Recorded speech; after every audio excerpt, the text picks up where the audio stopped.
Hello everyone and welcome to the 1995 season in review from Area Auto Racing News. I'm Paul Small, joined by the editor of Area Auto Racing News, Lenny Sammons. And Lenny, this year's tape, it's bigger and better. It sure is. We got some ground pounding, wall smashing, a little bit of flaring tempers, some wild action. Cars leaving the park, you name it, we got it for you. So much, in fact, that we had to put together an awards segment at the end of the year for all of this. So sit back, relax, and do not hit fast forward on your VCR. Here comes the 1995 season in review from Area Auto Racing News.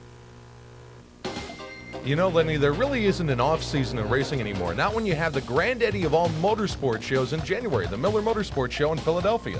There are plenty of different shows that are run during the off-season, but we're real proud to have the largest attending one. We drew 45,000 people this past January. And this year, the show celebrated its 10th anniversary, and as always, when you go to Miller Motorsports, you just might spot one or two famous people while you're there. We had many people. You see Rick Mast there, Harry Gampo, Skull Drivers. Harry had retired, but he came back to the show for the 10th time. And Jeff Gordon, of course, was also there to open the show and open up his Winston Cup Championship season.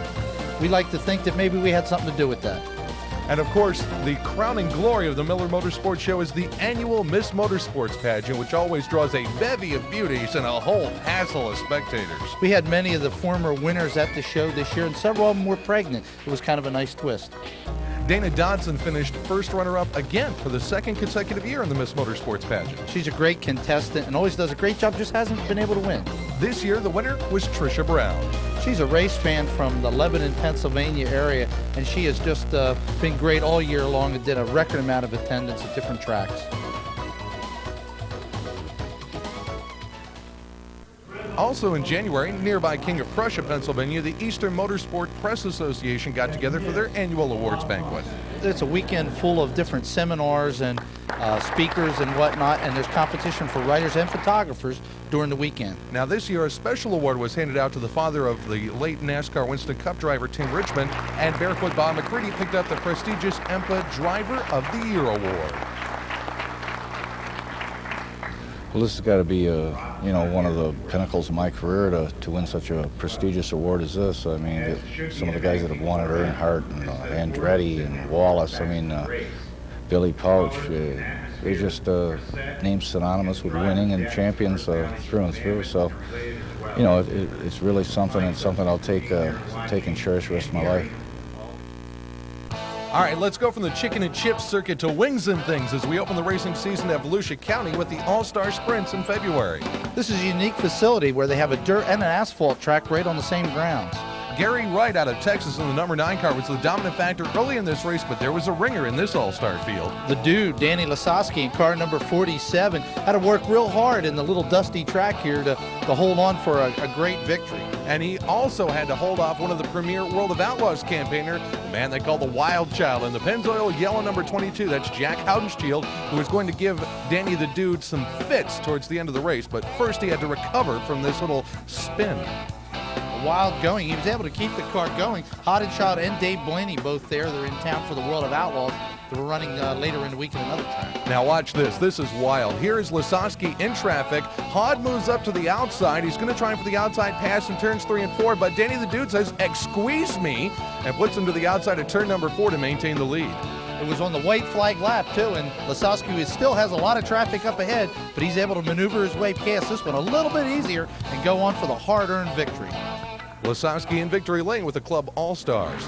Now let's go to St. Augustine Speedway in Florida, where Buzzy Ruderman and the Dirt Modified boys were in competition. Buzzy was looking for a win in front of a hometown crowd in this opening race of a 3-race series. Buzzy's been coming north to run with the Modifieds for so many years. Here was a chance for him to race in front of his fans back at home for a change. Unfortunately, Jeff Hetzler in the Reclamation car number 33 spoiled the homecoming party for Buzzy Ruderman. He captured victory on the opening night of competition at St. Augustine Speedway. And as we said, this was a 3-race series and there was a point fund on tap.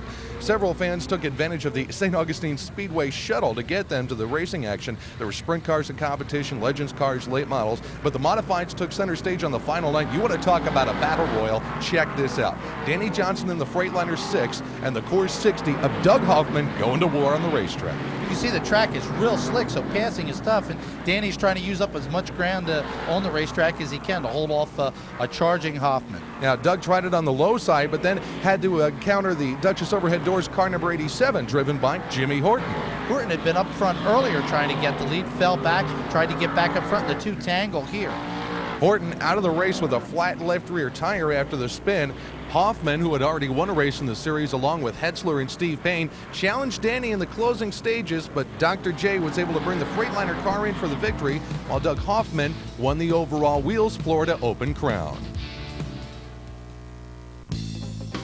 Let's go back to the sprint cars. This is East Bay for the Club All-Star Sprints. This is one of the highlights for many years of Florida, the Winter Nationals, and now it's sanctioned by the All-Stars.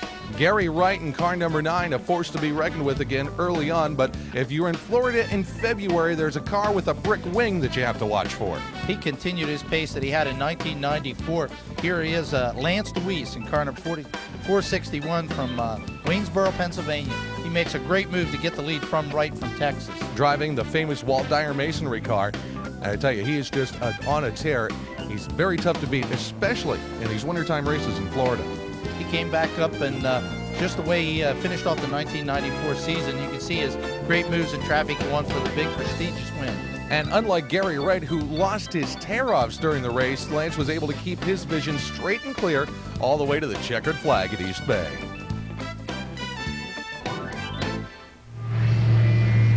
Hi, I'm Trisha Brown, Miss Motorsports 1995, and welcome to Lincoln Speedway, the East Coast opener for the season this year.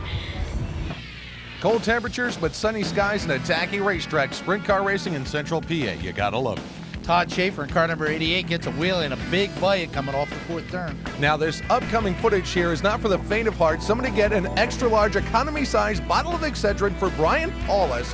Bang! Into the wall, and he is not done yet. Over he goes in a wild wreck. Paulus came off the car's limited sprint circuit. Did a great job all season long, but here he tears up the equipment. What a tough way to start a season, but Brian recovered and actually had a very good year. Now, the end of this race is a pretty wild one as well. That's Lance DeWeese leading in the Walt Dyer 461, but here comes fast Freddie Raymer. Raymer is the king of the Lincoln Speedway. Runs here every Saturday night. Lance runs at Port Royal Speedway on Saturday night. They don't get together here very often. And they didn't stay together for very long. Lance slipped high on the white flag lap as they come down for the one-to-go signal. Raymer is in front. DeWeese decides to take a shot on the outside of turn 2, but there's the block from Raymer and a little tap. How you doing, Freddie? Raymer goes on to win the event, and when you see Lance DeWeese get out front, he usually doesn't lose, and he had a big lead, but Raymer's the king of the Lincoln Speedway, and he proves it. Now let's go late model racing at a track always known for great late model competition, the Hagerstown Speedway in Maryland. They bring in the modifieds and the sprints and many other divisions during the year, but it's the late models that are there every week, and they do put on an excellent job. And the season opener was dominated by one Rick Eckert, who also went racing with the Stars organization this year and did extremely well. Rick wasn't at Hagerstown very often because he was on the road, but when he was there, he made his presence very well known. Williams Grove Speedway and the Central Pennsylvania opener for the sprint cars at this legendary facility. Jim Nace has been around racing a long time, and this would be his final season. He announced his retirement at the end of the year. He came on with a very big victory here in the opener at Williams Grove. And Billy Pouch coming off of the big win the previous year at Syracuse, beating the World of Outlaws, trying to open up his Central Pennsylvania sprint car season with a win in the Zemco Tool and Die black car number 1. And there you see the interval. Nace really got out in front strong early on in this one. The early season shows when the track is dry, it's very hard to pass at times. But as you can see here, Pouch had a shot on this restart. Now watch what happens behind him, though. Remember Brian Paulus took that tumble at Lincoln? Well, this time, as Pouch changes grooves, he winds up mixing it up with Steve Siegel and comes out on the losing end of the deal. Had a chance for a good third-place finish, too. Real shame. Pouch did close in on Jim Nace at the end of the race and tried to make a move on the final lap down on the inside of turns 3 and 4, but Jim Nace said, no way, this one is mine. Cut the check and put it in Jim Nace's pocket. Great victory for Nace. Now, there was more than just the sprint cars in competition. The PA Tri-Track Small Block Modifieds also got their shot at the Williams Grove Speedway. This was one of the first races for Billy Pouch in a brand new ride. Who's in the false B&F M1 this season, running both big and small block competition. It turned out to be a great team together. Now watch this. Pouch has got 3 cars running side by side up in front of him, yet he finds his way around the Williams Grove Speedway, which he runs every Friday night in sprint car competition. He gets the lead on the very first lap. Now watch this. Down to the inside, makes the move off turn number 4. He's leading at the end of lap number 1, and he was leading at the end of the race as well. Pouch just completely decimated the field. Even people like Jimmy Howard, you see Jeff Strunk there in the 93. Now watch Howard and Strunk going into turn number 3. Howard gets a little bit sideways, and he's about to get some company. There's Toby Tobias Jr. lending a hand. But it was Pouch clear sailing the entire race. Never ran that far away, just safe distance, saved his car and took the victory. You tired? Nah, not really. The car was really working good. It kind of, when they work good, they're easy. When they work evil, then you tire you out. Small block modifieds on alcohol with big tail fins. Got to be the opener at East Windsor. No rules, no holds barred, no scale, just go racing, have fun. Good racing here. Tom Carberry in car number 7's leading the way, and he's getting heavy heat from Doug Hoffman in the 5 and Wade Hendrickson. But then Hoffman slides sideways and winds up starting a chain reaction that takes out 6 or 7 top competitors. They stack him up hard in the corner. Carberry leads this one almost to the end. Wade Hendrickson on the white flag lap dips to the inside. Hendrickson, a second-generation driver, and you can see what those big tail fins will do for you. You can throw these cars into a corner and they'll stick. That's exactly what Hendrickson did, getting the inside on Carberry to score the victory. Now, that's not all the races at East Windsor. They do have a very high population of street stocks. With $500 to win, and I believe it's $100 to win the heat race, they put a big field of street stocks in there, and they put on a great show. The fans don't leave. Brian Puglia was the star of the show in this one, but he had a little bit of heat from Bill Gerber. Gerber in the 09 is a legendary driver in this class. He's won the most races in street stock competition over the years at East Windsor, and he almost gets it. Now let's go to the Grandview Speedway for the season opener on the PA Tri-Track circuit. Doug Pennypacker in car number 6 is an independent this year, goes back on his own after years of running for others, and he almost pulls off the big victory here. Unfortunately, Pennypacker's car is picking a pack of pickled motor as Craig Von Doren comes down to the inside in the 114 and steals the lead away. Von Doren had a new ride this year also in the Buddy Beaver 114, would have a great season, and he wouldn't run Grandview regular for the first time in many years, but here he takes the opening night victory. Let's go back to Lincoln for some regular Saturday night racing action with the sprint cars, as always, the star of the show. Chris Ash in this one in car number 17 has his hands full trying to get to the front of the field, and it's a great race. Look at him stacking up in the corner. And there goes Todd Gracie. Tail tank stand scores a 9 from the Russian judge. Lincoln Speedway starts early and ends late. It's a full season of racing there. Tim Eldred, the former URC campaigner, held on in the early going, even though he slapped the tail tank against the wall once or twice. Eldred ran real hard. Here, Freddie Raymer making his way to the front. That's a common thing at the Lincoln Speedway. Racing against Cliff Bryan here as they work up into the corners, and there is Ash right behind you. You talk about star-studded competition, but unfortunately Raymer would not be the king of Lincoln this night as his car did the old I quit routine just a couple laps from the end. Eldred here is trying to hold off the veteran Ash, who had run a couple seasons on the World of Outlaw Tour. Ash goes down to the inside, Eldred on the outside, and here's the cushion, and well, Eldred wasn't able to hold on. Ash got down to the inside. Now, Eldred tried to run him down, but watch what happens here towards the end of the race. Run up on the cushion, bang the tank against the wall again, bounce it, and almost but not quite go over. That was Billy Bryan who snuck by. Chris Ash, your feature event winner. One of the support divisions at the Lincoln Speedway is the semi-late model division. These cars are not full-up late models, but they do look like them, and they sure do race like them. Now watch this. This is called the sneak attack ambush move on the inside. Bobby Beard dropping down to the bottom, and he shoots the duck to score the lead. Beard is a longtime competitor in this class, and so is Jeremy Miller, car number 31. Miller sneaking down to the inside here. Beard's trying to hold him off on the outside, cranks it hard off the corner, but they're not going to get him. Miller gets down to the inside, and that would be the move that paid the freight for Jeremy Miller on this night. Now let's go to the Big Diamond Speedway, and you talk about back-to-front motion. Steve Botcher certainly did it. He started 21st and wound up battling with Tom Mayberry in car number 11, a veteran of sprints and big block modifieds. You name it, Mayberry's run it, and he's a tough competitor. You can say he's not ready to give up the lead. Unfortunately, though, Steve Bottcher was ready to take the lead from Tom, and that's exactly what he did. A strong performance at Big Diamond by Steve Bottcher, coming from the 21st starting position to score the victory in the extremely competitive Pennsylvania Tri-Track Circuit. Some quarter midget racing now. The Garden State Little Wall Speedway. This is on the grounds of the Big Wall Stadium Speedway, out on the back, and there's some great competition here. There's Brian Kramer spinning around, and Tony Cecily's son. Tony owned modifieds for many years. And you know that kid in the number 97 car that just won this one, don't you? Yeah, it's my son Danny Salmons running in the B competition.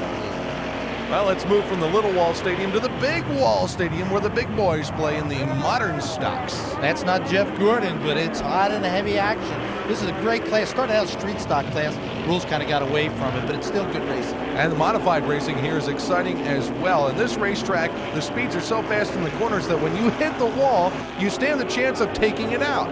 That's Jeff Carpenter, car number 72. Here's some other wild action. This is J.J. Jensen, car number 2, hit the wall. J.J.'s son runs quarter midgets on Sunday afternoon, the class we just saw prior to that. That's one of those weekends where son probably outdid father. Street stock competition at Wall Stadium is hot and heavy as well. This is a good class. Now, I mentioned the modern stocks have gotten away. They keep these rules very, very tight. Produces some great and wacky racing. They should have probably kept that wheel and axle tight as well. Now watch this. This is the modified feature event. Watch carefully in turn number 3. Release, rotation, crash. With authority, almost the entire field gets taken out in turn number 3. That was Kenny Geyer that got spun around here. Now here the leader gets tangled up on the last lap.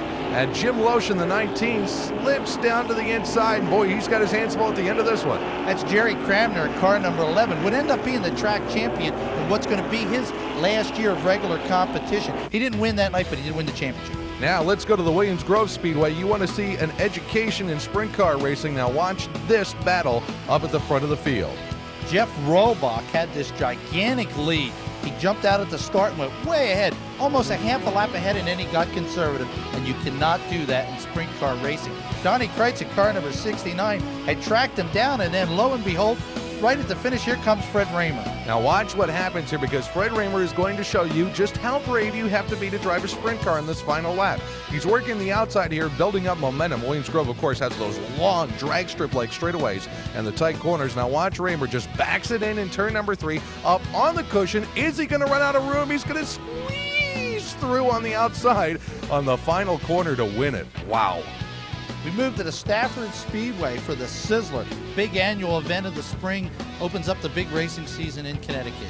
Part of the NASCAR Featherlight Modified Tour, and it was not a good start for Stephen Park in the Sunoco car as his car ground to a halt. But you talk about battles here. These two guys went at it all year long. Ricky Fuller in car number 77 loses the lead on the outside. Mike Uinisco, great move to take the advantage. Driving the Art Berry car number 21, a car that's been around for many, many seasons. Once Uinisco got out in front, it was all over. He dominated the field in winning the 95 edition of the Spring Sizzler. Now it's on to Lincoln Speedway for sprints and midgets doubling up. And speaking of doubling up and over, that's Jeff Thompson getting on his head. Some wild action again at the Lincoln Speedway. Here, Doug Craig, car number 55, is 62 years old. He did a great job with the midgets this year, and he would go on and win the ARDC opener. Craig has been around for many years, racing in Florida, up in the north, midgets, TQs, you name it. Great competitor and a great racer. Craig gets the best of the ARDC boys on this evening. Let's go back to Williams Grove. You thought that last race that you saw at the Grove was wild. Now check this out. This is a two-car war. Todd Schaefer, car number 88, and Lance DeWeese in car number 461. They're great competitors. They know the rules out front. It's no hold-barred racing, and watch it. Now there's Schaefer slipped to the inside. DeWeese is going to make the cross move off the corner and set him up for the next quarter at the end of the front stretch. They go down into turn 1, and here's DeWeese. He's going to crank it down on the bottom. I tell you, this is wild. This is like a chess match at 120 miles per hour. Now Schaefer's going to go for the power move on the outside, except, oh, he cuts the crossover down to the inside. That was a brilliant move. Lance was trying to block his path, just couldn't do it. He finally does get it done, goes on to a big win. Afterwards, got a couple of boos from the fans who thought maybe he was a little dirty on Schaefer, but as I said before, the two know ahead of time, it's no hold bars racing. The opener at Flemington, there's the pitch at the plate, and he's safe at home. Many classes make up a regular Flemington program. Here are the late models. That's Phil Cox in car number 1. Wins the event, goes on, wins the championship. Now the Flemington Modifieds are a derivative of the old dirt asphalt Modifieds. There are a bunch of good guys racing in this class. Ralph Rude, 44, is a former runner when it was dirt. He wins the championship. This night the race goes to Lenny Boyd in car number 6. Now the NASCAR Modifieds are the headliner division now at the Flemington Speedway. And check this out, turn 1, parking lot. Check, please. The big change at the Flemington Speedway this year was that the 1994 champion, Tony Siscone, had retired after the big win at the year before. The new driver, John Blewett III, 20-year-old driver, great talent. Here he makes his way past Kevin Collins in a car number 48 to go on and win the opener. Lenny Boyd in car number 44, former Romeo dirt racers, moved over now into the asphalt. Lenny Boyd wins the championship with that car this year. Now the street stocks are also part of the card here at Flemington, and check this out, spin, slide. You think it's over? Not yet. Ouch, that would hurt. Hard impact, had a crash right in the area where there wasn't any foam too, bent up the cars a little bit. And it was Rusty Turbush who scored the checkered flag on the opening night in the street stocks at Flemington. We'll stay in the Garden State for a reunion at the old Vineland Speedway. Track's been closed for I guess since the late 60s, and they found the track. The location is still there. Brought some of the old cars. That was Elton Hildreth, one of the famed drivers from the track, and the XL1, one of the famed cars. Penn National Speedway, the Sunday night portion of the PA Tri-Track NASCAR Winston Racing Series, and Craig Von Doren cranks it off the corner and dominates to score the victory in this event at Penn National. We move now to the East Windsor Speedway, where after many years the sprint cars returned. It was the Club All-Stars, and it was a great race between Dale Blaney, who would win the All-Star Championship, and Freddie Raymer in car number 12. Raymer goes and makes his way by, gets the lead, and would go on to win, although the car goes up in smoke in the very last lap. Comes off the corner, gets the checkered flag. Perfect timing just as it gets by the stripe. Uh-oh. Now we better take that one back to the shop and have it freshened up. It lasted just long enough for Fast Freddy. Now let's go go-kart racing at Shellhammers. Oh, excuse me, you're taking my parking space. It's not uncommon to have over 300 carts at the Shellhammers every Saturday night. Back to Wall Stadium we go for some wild modified racing action. Here we have cars going every which way in the first and second turn. And we had a really close finish in this one with Dennis O'Rourke in the 35 as the star of the show.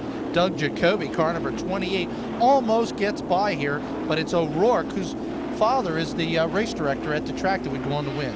The TQ midgets always run at the Wall Stadium several times a year. In fact, in a good race here in the TQ division. That's Rudy Buchler in car number 04 and John Payne in 17 duking it out. These cars get around this racetrack exceptionally quick. It's just about the perfect size for them, and with the straightaways banked as well as the corners, it's kind of like running in a bicycle velodrome. That's Payne going on for the win. Now let's go to Bridgeport, New Jersey in a wild modified show. Put Billy Pouch in the M1. He was the big winner at Bridgeport against Doug Hoffman.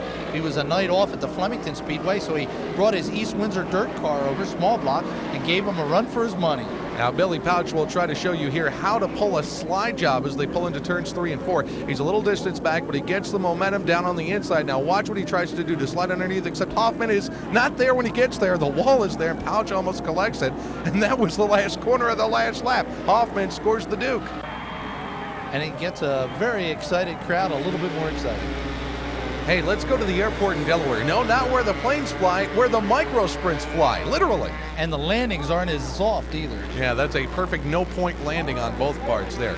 But in all seriousness, Airport Speedway is one of the strongest bastions for micro sprint racing. It's a club run track that draws well over 100 cars every Saturday night, and a good crowd of people as well. Many different classes, good racing. The World of Outlaws, thundering on the hill at Grandview. That's Stevie Smith in the 71, and Steve Kinzer had just made his return to sprint car racing prior to the tour. He put on quite a show there. But he couldn't top the Wild Child. Jack Hounsfield scored the victory. Now on to Big Diamond.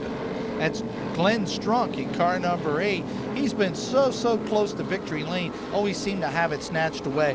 This night he would go on for the victory. And this was the first full season for the competitors to run on the reconfigured Big Diamond surface. The track was extended a little bit. They got 5 or 6 shows in last year. This time everybody got a chance to get used to the new, bigger, and better Big Diamond. Strunk using a higher groove holds off Tom Mayberry in car number 11 for that big win. Opening round of the Skull Racing Super Dirt Series was at the Brewerton International Speedway. Billy Decker, car number 91, and Barefoot Bob McCready, car number 9, dueling it out. McCready has owned this racetrack. He was a track champion 12 years ago, won it in the big block last year. He diced it out with Billy Decker and Joe Plazek in the early portion of this race, but when the checkered flag fell, McCready was all on his own. Now let's go to the Orange County Fair Speedway for some 358 modified action. Front stretch parking lot. Somebody call the traffic cops. We need to sort this one out. After all the action was cleared up, it was Larry Brosma, car number 35, would go on for the victory, one of several during the season. In the Dirt Modified division, Tommy Meyer, a graduate of the Dirt Sportsman ranks, held off Frank Cozy, who was in so many cars this year you needed a scorecard to keep track of them all, and get his first career Dirt Modified win. This was a big boost for Tommy Meyer's career. Grandview, let's double them up and do it twin style. That's Terry Meitzler, car number 21, leading.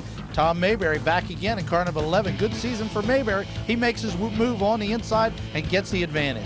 Mayberry will go on to win the first half of this twin bill, but the nightcap belonged to a driver they call Slick Rick. Rick Schaefer in the Schaefer's Family Restaurants car would win that event. Prior to that, you saw the car number 61, Chip Slocum. It was a fantastic season for Slocum at the Grandview Speedway. Wouldn't win the championship, but he'd win the most races, and he tried real hard, but it's tough with the competition at the PA Tri-Track. Orville Redenbacher? No, not quite. Orville, Pennsylvania, where they're popping go-karts instead of popcorn kernels. We saw the go-karts a little while ago on the dirt at Shellhammers. This is right up the road. It's a road course, asphalt road course. Speeds are a lot faster, and they really sharpen their tools up, move on to many other forms of racing. The Strunks we just talked about, they were big sprint car or go-kart winners themselves. All right, now watch this. Paul Smith coming out the corner on the outside. Everybody duck! Ooh, what a shot. Talk about holding your ground. The lady and the dog didn't go anywhere. Susquehanna Speedway Skull Racing Super Dirt Series for Modifieds at Brett the Jet Hearn was really strong on the tacky Susquehanna clay, first taking care of business with Craig Von Doren and then slipping underneath the Hurricane Steve Payne. Hearn would go on to win at the only track sanctioned by dirt in the state of Pennsylvania. And of course this is a double dip because the following night the teams go to Bridgeport, New Jersey.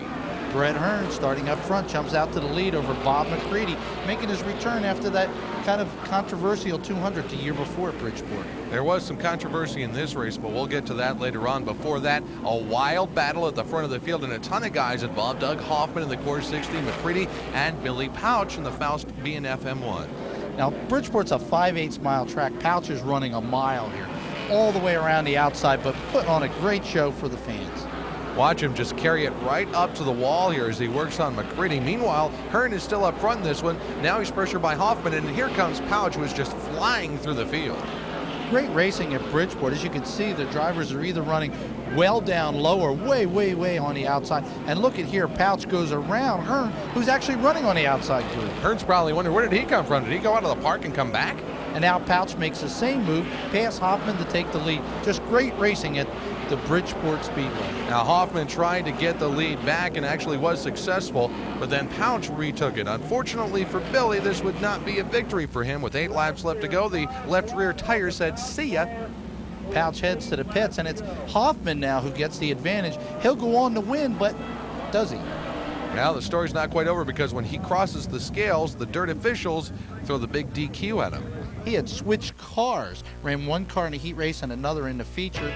Became a problem. It was later protested. He lost the appeal. Hearn got the win. Big Diamond Speedway, and speaking of Doug Hoffman, he has some very fast relatives. Keith Hoffman, his brother, works on Doug's car most of the time, runs to speed shop, sells tires, does everything, but races on Friday night on his own at the Big Diamond Raceway. And here he goes on with his car number 6 to take the feature event win.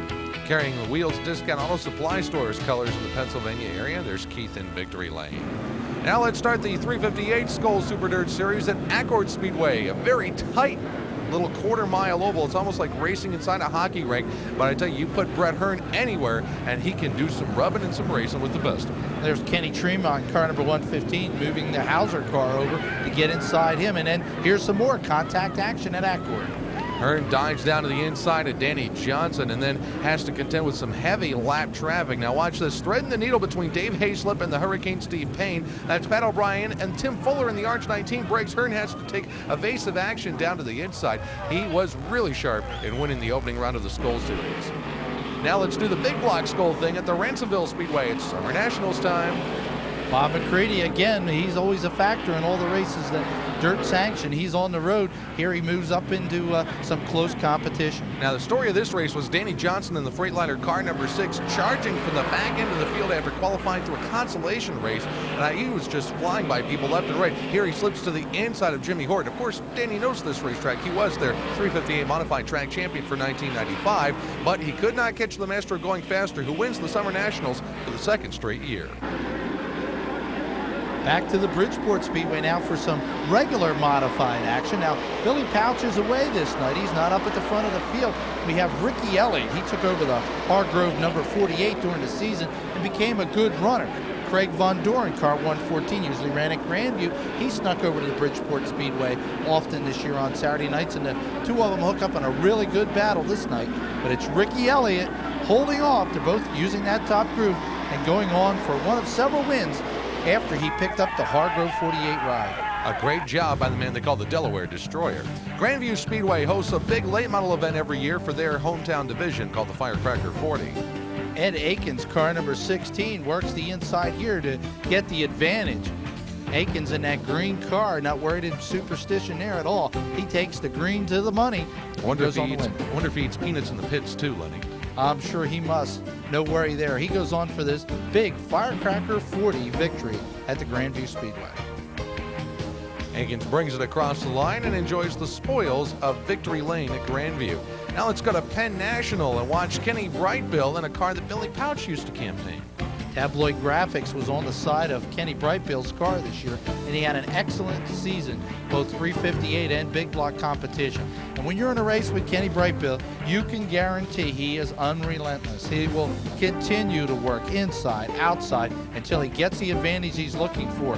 Penn National Speedway was a great track for Brightbill this year, and he would finally make his way by and go on for this very, very hard-earned victory. And the thing about the PA Tri-Track Series is you've got two tracks in Big Diamond and Grandview that have a lot of banking to them. On Sunday nights when you go to Penn National, not only is it the biggest track of the circuit at a half mile, it's also flat as a pool table. It calls for a completely different setup and driving style. Kenny Brightbill, the ageless veteran. And here Brightbill still has to fight and crawl and claw and do everything he can. The rules are so close on the tri-track circuit, and that's what makes the car counts come out. So many people have a chance of victory. It's not uncommon to see as many as 70 of these cars in the pits for a regular action. I tell you, Kenny Brightbill ordered one extra large customized gallon jug of green Gatorade to match the color of his race car after he had to really work for this victory. Now we move on to the frack-filled go-kart track. Here's some more wild action. Hold on to your seat. Oh boy, that is Phil Clemens up and over and on his feet, although I think his posterior is a little sore. Now let's go to the New York State Fairgrounds for the July 3rd Racing Spectacular. It's Under the Lights on the Moody Mile. Doug Hoffman driving a white Course car number 60. It was an experimental car for this race. Barefoot Bob McCready trying to work his way up through the field with Jimmy Horton and Billy Pouch in tow. And Pouch was the story of this race. He started all the way back at the field, and after McCready and Alan Johnson, who was in that black car up at the top of the screen, made contact and dropped out of the event, Pouch really started to turn up the whip. Great racing on the mile. Many of the guys are looking to get setups for later on for Super Dirt Week in October, Pouch being one of them there. Pouch worked his way up into the top 5 in the late stages of the race with some pretty gutsy moves like that one, where he opens a lane up for Doug Hoffman to follow through. But the man of the hour was the man with the power. Billy Decker in the Wheels 91 started at the front of the field and just completely destroyed a stellar bunch of modified competitors. Nobody could get anywhere near him on the Moody Mile this night.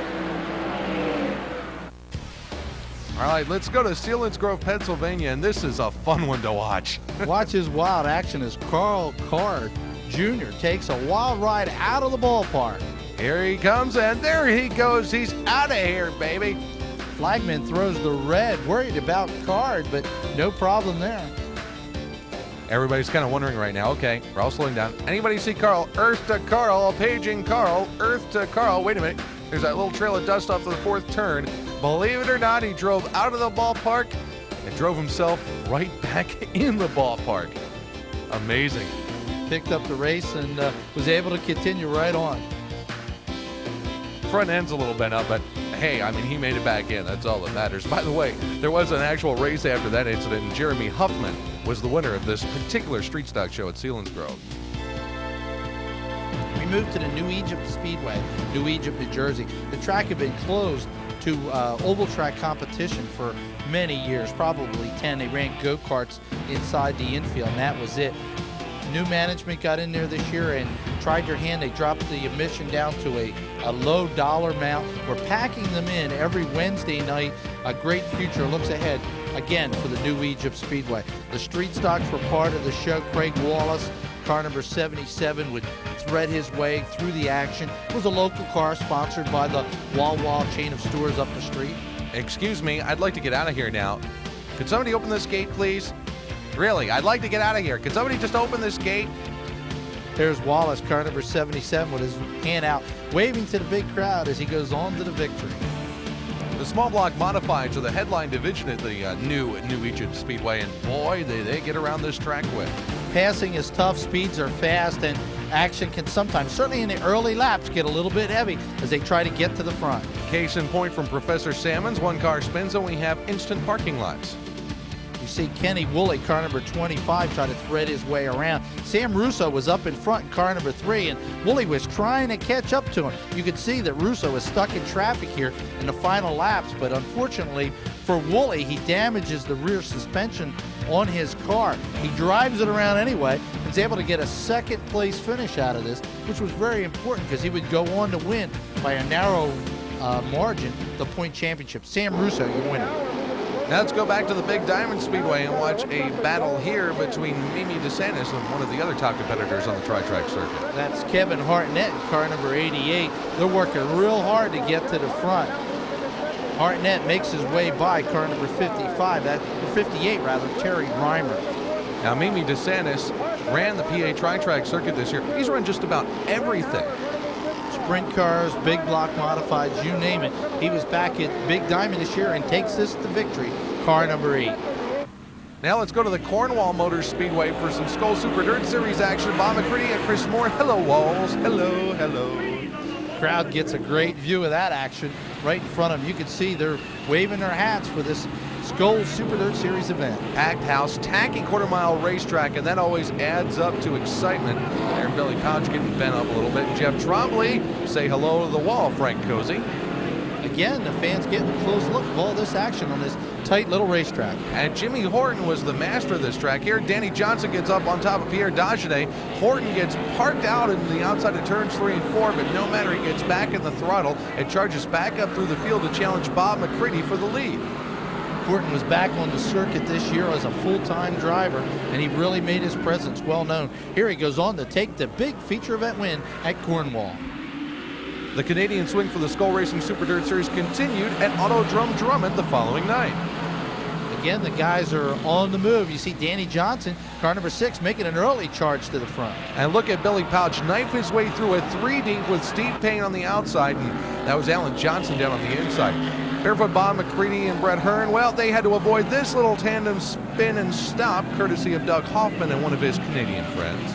It was great to see Pouch make some of those dirt events this year. He often didn't make those big traveling swings, but with Bill Faust's car owner, they made quite a few shows this year. And Danny Johnson gets the old pick and roll move as Steve Payne pins him behind a car and is able to sneak up into the lead. Now chasing after Frank Cozy, there's Dr. J knocking right at the door. Payne in car number 1 had an excellent season north of the border with a record 28 feature event wins by the end of the season. Here he makes his way by to go on and take the Skull Super Dirt Series event. The following night, the Skull Series wrapped up their Canadian tour at Autodrome Granby. This would turn into be a wild race. We'll see that down the road. You're not seeing double. That's just Brett Hearn's backup car in the capable hands of Canadian driver Martin Roy. That's Hearn up front here in car number 72, his own car, with Doug Hoffman in car number 60. They're battling for the lead. And Hearn gets it with a nifty inside move coming off turn number 4, but Jimmy Horton in the Duchess 87. Remember, he won the first race of this Canadian swing at Cornwall. He wanted to go home with 2 in his pocket. Ducks under Hoffman to get the second spot. And now this is where things start to get interesting. Hearn and Horton going at it for the lead with lap traffic. Now, Horton uses the lap traffic to get up alongside of him, but Hearn squeezes inside to go between the two of them. And Horton tries to 360 the car, but it goes the other way on him, so he is stuck up in turn number 3. And you take a look at this again, Hearn just kind of moving over and giving a little nudge to Horton, who just couldn't hold the handle going through 3 and 4. Chalk another one up for Brett the Jet. Now let's continue on the Skull Super Dirt Series. This time we're at the Rolling Wheels Raceway, and this time it's Doug Hoffman's turn in the spotlight. How good are these guys? We change from track to track to track, and you've got the same guys up front.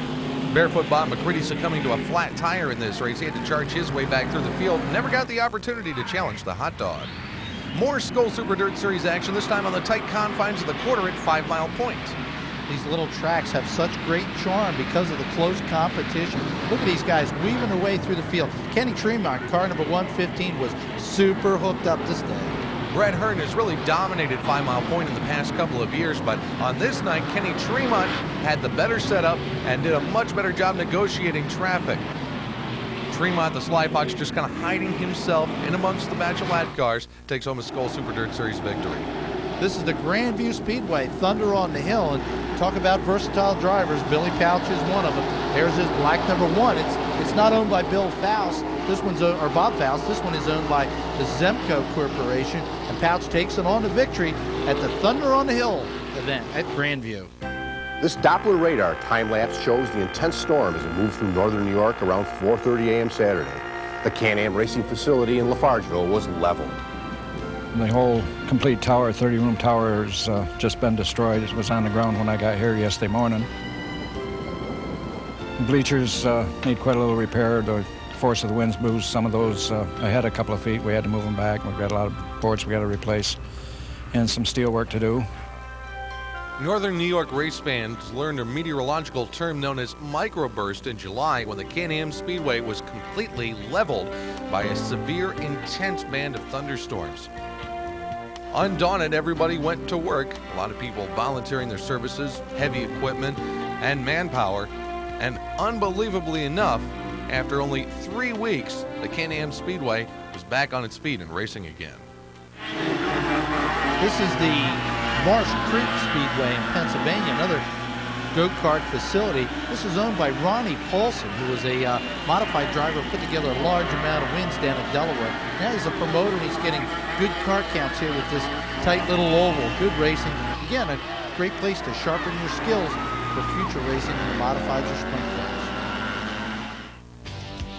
Now let's go to the Williams Grove Speedway. This is the Mitch Smith Memorial. Mitch was one of the Hall of Fame type of drivers. He's in many of them. That really excited the fans of Pennsylvania, and it's a high-dollar event on the schedule every year that the guys in Pennsylvania look forward to. There's Billy Pouch, car number 1, and look out, that's Pouch going into the wall. And almost tipping it over. So scratch the Zemco 1 out of this one, and then it was the war to settle the score. Remember Raymer and DeWeese battling before? Well, they're back at it again, and Raymer in the Apple Chevrolet, car number 12, taking the high route. Lance always likes that low route, and he can really hook up the Walt Dyer car on the bottom of the racetrack. Now, Raymer did take the lead, but unfortunately his car took leave, and that left Lance DeWeese up in front to take home the victory in the Mitch Smith Memorial. DeWeese started off very strong this season, but unfortunately began to have the problems that bestowed Raymer that night, and his season dropped off on him. Flemington, New Jersey, 100 lapper for the NASCAR Modifieds, and a great battle at the front of the field in this one. That's Lenny Boyd, who would win the championship this season over John Blewett Jr. in the 14. But on this night, Blewett was not to be denied. He goes on the inside of Boyd, takes the lead. Boyd crosses him, takes the lead back. Blewett fights him back again and again takes the lead. He'll go on to take the Team 14, owned by Dick Barney, onto this 100-lap victory at Flemington. Kenny Woolley in another Team 14 car would work his way by Boyd and get second to give Team 14 a 1-2 finish. Happened several times during the year. Now let's go back to Wall Stadium for a very close finish in a modified event. That's Mark Rogers in car number 44 that had the lead, but Doug Jacoby was up for the restart and takes his car number 28 to the inside. Watch this as they come across the finish line side by side, but it's Jacoby who would get his only victory of the season at Wall Stadium in a close one. And here, Jacoby congratulating Rogers, who is congratulating Jacoby. Nice sportsmanship there. We move on now to the Grandview Speedway for a special midweek modified special. It's not sanctioned, but it paid big dollars. Alex Friesen was the promoter, and many of the stars of the circuits came on to battle each other. There you saw Dale Plank in car number 77 from the New York Outlaw Circuit racing with Kenny Brightbill. The winner on this night, though, is one of the dirt modified regulars. Jeff Hetzler aboard the Reclamation car number 33 went home with a big chunk of change, making some serious noise in his pocket. Back to Brewerton for 358 modified Skull Racing Super Dirt Series action. There's Buzzy Rudiman in the 00. Buzzy ran at Brewerton all year long and was hoping to grab a feature event win here. Now, the story on this night was Brett the Jet Hearn in the Auto Palace car number 1. Brett had a hard time getting his car hooked up in the heat, had to qualify through the consi, and it took most of the race for him to charge up to the front where Dr. J. Danny Johnson seemed to have a pretty firm grip on things. Danny running both low and high grooves made it very hard on Hearn to find that way by. You saw first he tried high, then he tried low. It was the right move. He goes on to take the victory. Back to Grandview for more Thunder on the Hill sprint car action. That's Dave Hahn in car number 2. Watch him. It's a yellow car. He'll take a bad flip over in the first and second turn. Hold on to your seat, Dave. And here he comes, and there he goes. But fortunately, he lands shiny side up and greasy side down, as A.J. Foyt would say. Sprint cars put on some great racing with Grandview High Banks, the sportsmen of the regular class there. But when those high-powered sprint cars come in, the crowds really fill the stands, and they see some excellent racing. Now we move to the Hagerstown Speedway for the Conococheague 100. It's a Stars late model event, and all the best drivers in the country are there. Donnie Moran, Davey Johnson, Bart Hartman, but the regular Hagerstown late model riders, they don't roll over either. They're very, very competitive with the outside stars that come into the race. In fact, several of the current top dogs on the Stars circuit are graduates of the Hagerstown Speedway circuit. That's Les Hare in car number 19, a regular at Hagerstown and Potomac, jumping out to the early lead, but Davey Johnson rimrods the outside to take the advantage in the black number 1. But coming up strong is Nathan Durborough at car number 24, and Nathan, one of the top dogs at Hagerstown. Nathan returned from the Stars circuit to be a Hagerstown regular again this year with his own car, returned as a car owner as well, and he would win the championship. Here he's got his hands full with Bart Hartman, second generation driver in car number 75. His dad was a USAC late model champion many years ago. Bart going to the outside, he'll take the lead, and then the red flag will come out. Mandatory fuel stop here. Cars cannot go the required distance without a fuel stop since they run on alcohol. After the fuel was put in, Donnie Moran came on strong in the number 99. Moran ends up winning the Stars championship by season's end. You never can count him out. He's a strong runner. And here he comes charging through the field, racing against the Steve Francis car number 30 as they work into turns 1 and 2, but could not catch Bart, not Simpson, Bart Hartman. Hartman, car number 75, takes it to victory. He would have a great season and finish behind Moran in the point standings, but next year could be a little bit different. The Can-Am Speedway lives again. After extensive repairs and help from so many, the Thurston family was able to put back their racetrack and reopen with a regular racing event, and the fans did come out to support it. After 3 weeks of not seeing any racing on a Saturday night, the fans were ready for a wild show, and that's exactly what they got. The 358 Modifieds are the headline division at Can-Am. They run 25 laps. It's a lightning-fast half-mile racetrack. I tell you, you really had to keep your eyes open to see everything that was happening here. Now look at this. That's Danny O'Brien doing a Joey Chitwood-style two-wheel stand as another competitor says, hello. When you talk about regular Saturday night racetracks, certainly in the 358 division or the other divisions, they run off their pocketbook a little bit. Give them a couple weeks off, they get a little bit more richer, they can be a little more bolder, and as you can see, great racing here. And it's Kevin Martin who scores the upset, beating three-time Mr. Dirt 358, Pat O'Brien. Lebanon Valley Speedway hosts the richest event on the Skull Racing Super Dirt Series on a short track, the annual Mr. Dirt Track USA. Jeff Hetzler's got the right starting spot in this one, the pole, but he doesn't hold the lead at the start. He has to duck underneath Rich Rickey going into turn number 3 to grab the advantage. Meanwhile, Jimmy Horton is battling with Doug Hoffman in the back of the field. They touch, and Horton says, how do you do, to the front stretch wall. How many times have we seen these two doing battle already in this tape? Now, Horton would cut a tire. He had to go into the pits. He charged back through the field to get a top 5 finish. Hoffman's luck was not that much better as he surfed the bank and wound up surfing the wall, hanging 2 in turn 3. Danny Johnson does a nice job getting around him, but it's Hetzler with his arm in glory that goes by for the win. Billy Colton, he did a fine job in building it for me. We did the R&D together on that. I got some ideas, and I used some of his ideas. Together we come up with this, and right out of the box, it's been very fast all year. All right, let's go to Linda Speedway in Pennsylvania. We'll watch some 4-cylinder action. The micro sprints are the main division at the track, but they run a couple different divisions, including the 4-cylinder. Here's a slow. I'm gonna make it. That's Rich Moyer landing on his head in his little pinto. Now here are the micro sprints, the main force of competition in Linda. So watch for Ricky Getz here as he does a little airtime.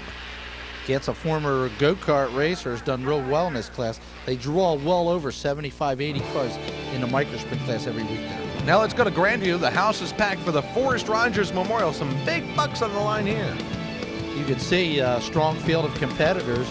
It's a tough racetrack to come to the back to the front at, but Chip Slocum, car number 61, is going to do just that. You'll see Smokey Warren in car number 54, a legend at the Grandview Speedway, will jump out front early. Slocum's buried well in the back and will have a long way to go to catch up to Smokey Warren. You know, the competition is so tough on the PA Tri-Track circuit. Drivers like Smokey Warren, Greg Von Doren, Chip Slocum, they have a hard time just qualifying for these races, and then they have to worry about going out and trying to win them. As you can see, Warren started up front. Needless to say, he was having problems. It's on a money-one situation. Here, Davey Winger 4 gets a little out of shape, and that opens the door for Slocum to slide between both of them and get up into the second spot. Here he takes the lead from Smokey Warren late in the race. Slocum dives down to the bottom, makes the car stick, and drives it up to the cushion and drives it into victory lane for a big payday in the Forrest Rogers Memorial at Grandview. This car, by the way, is owned by Luke Cozy, Frank's brother.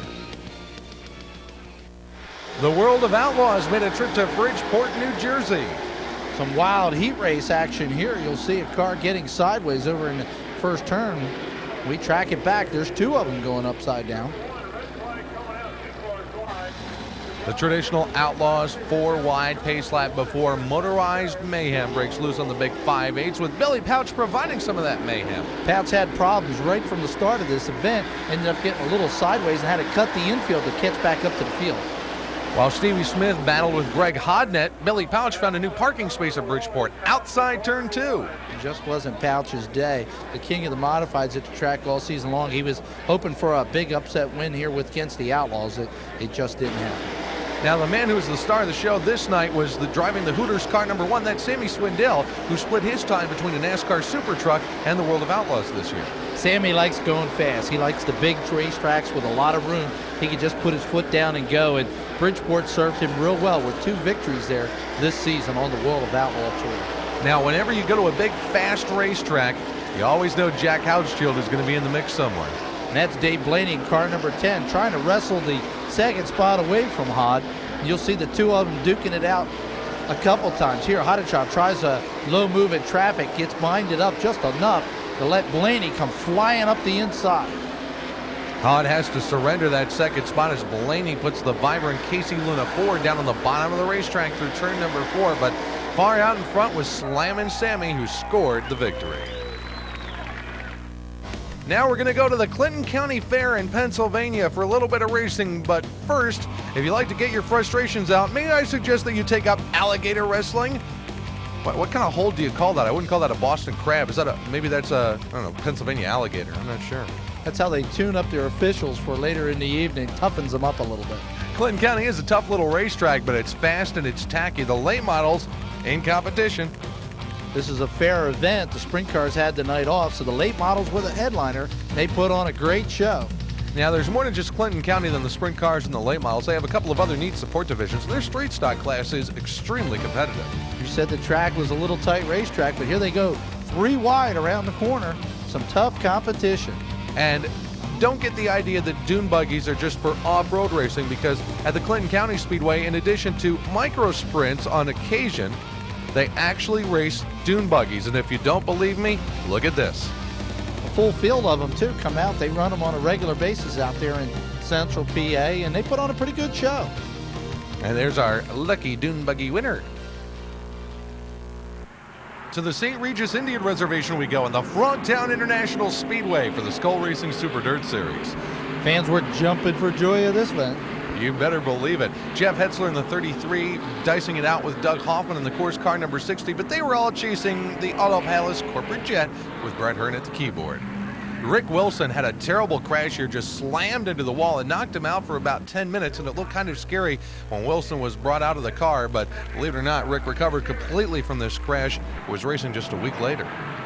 Some more battles with Hoffman and Hearn. We've seen them often throughout the season tape here.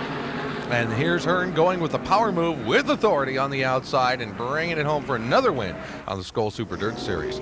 Back at the New Egypt Speedway in New Jersey, the crowds are really big, but you got to be careful where you park. You may find an unwanted bonus on your car when you come back.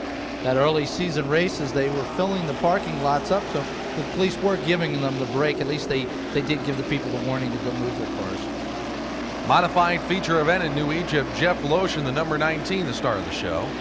Loesch up front in the car there, while everybody in the back, Dave Michael, car number 60, you see him working the outside as Kenny Woolley in 25 does as well. Now, John Blewett III is behind the wheel of the number 9 car here in the small block modified in New Egypt, and he has given Jim some serious fits on the final lap. He's using the bumper to let him know he's there, but unfortunately he couldn't find a way by, and Loesch, car number 19, goes on for the win. Skull Super Dirt Series action at the Fonda Speedway. Billy Deckard paging right front wheel, come in right front wheel, and there goes the right front wheel.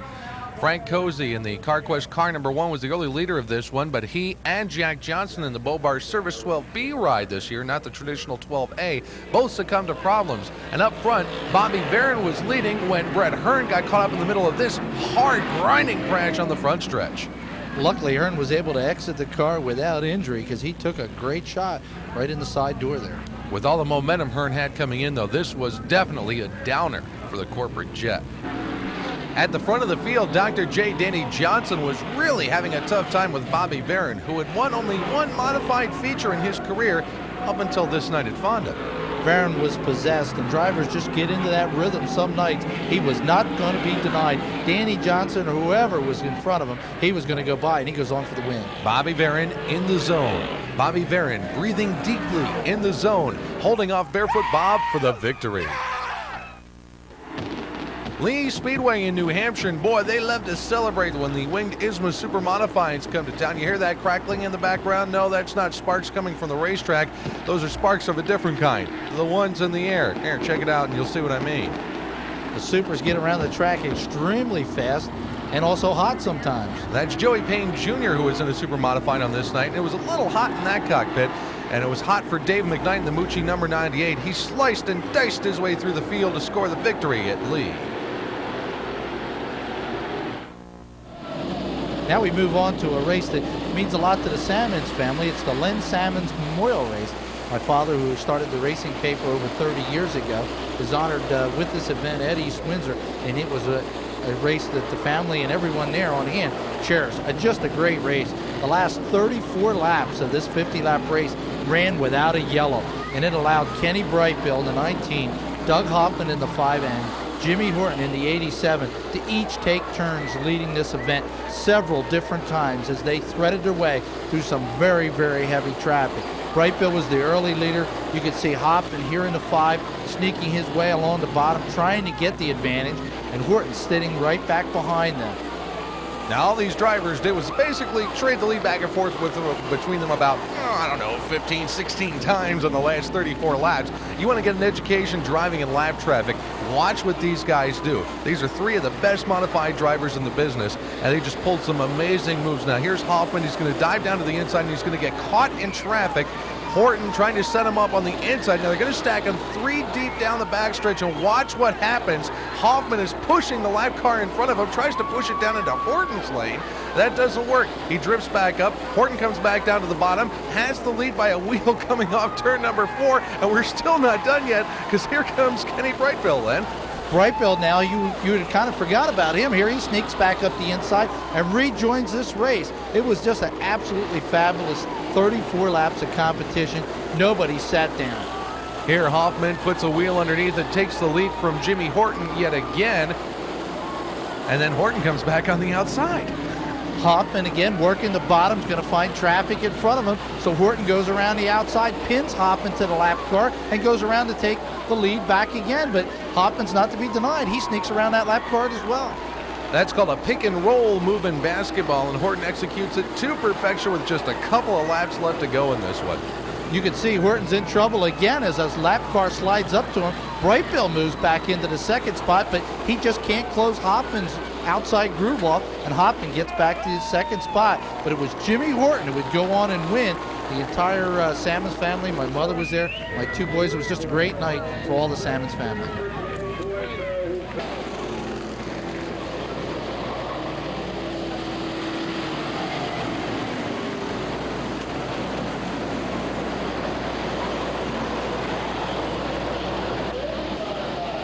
The street stocks were also part of the Len Savage Memorial Program in Windsor.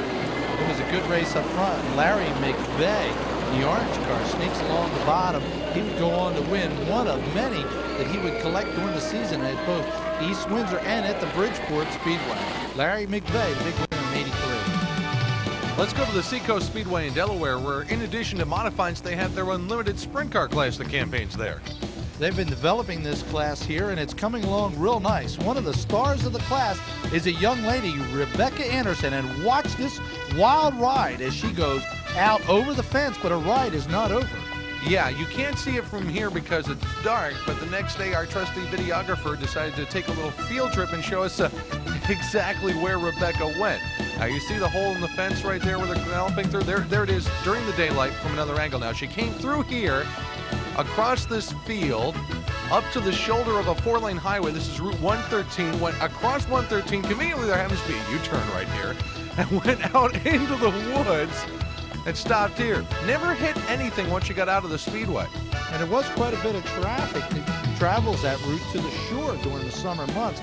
Luckily, everyone, Mr. Rebecca, was okay. Here she comes walking back to the speedway area. She would come back to racing the following week and win. Now let's watch the NASCAR Super Trucks do it up at the Flemington Speedway.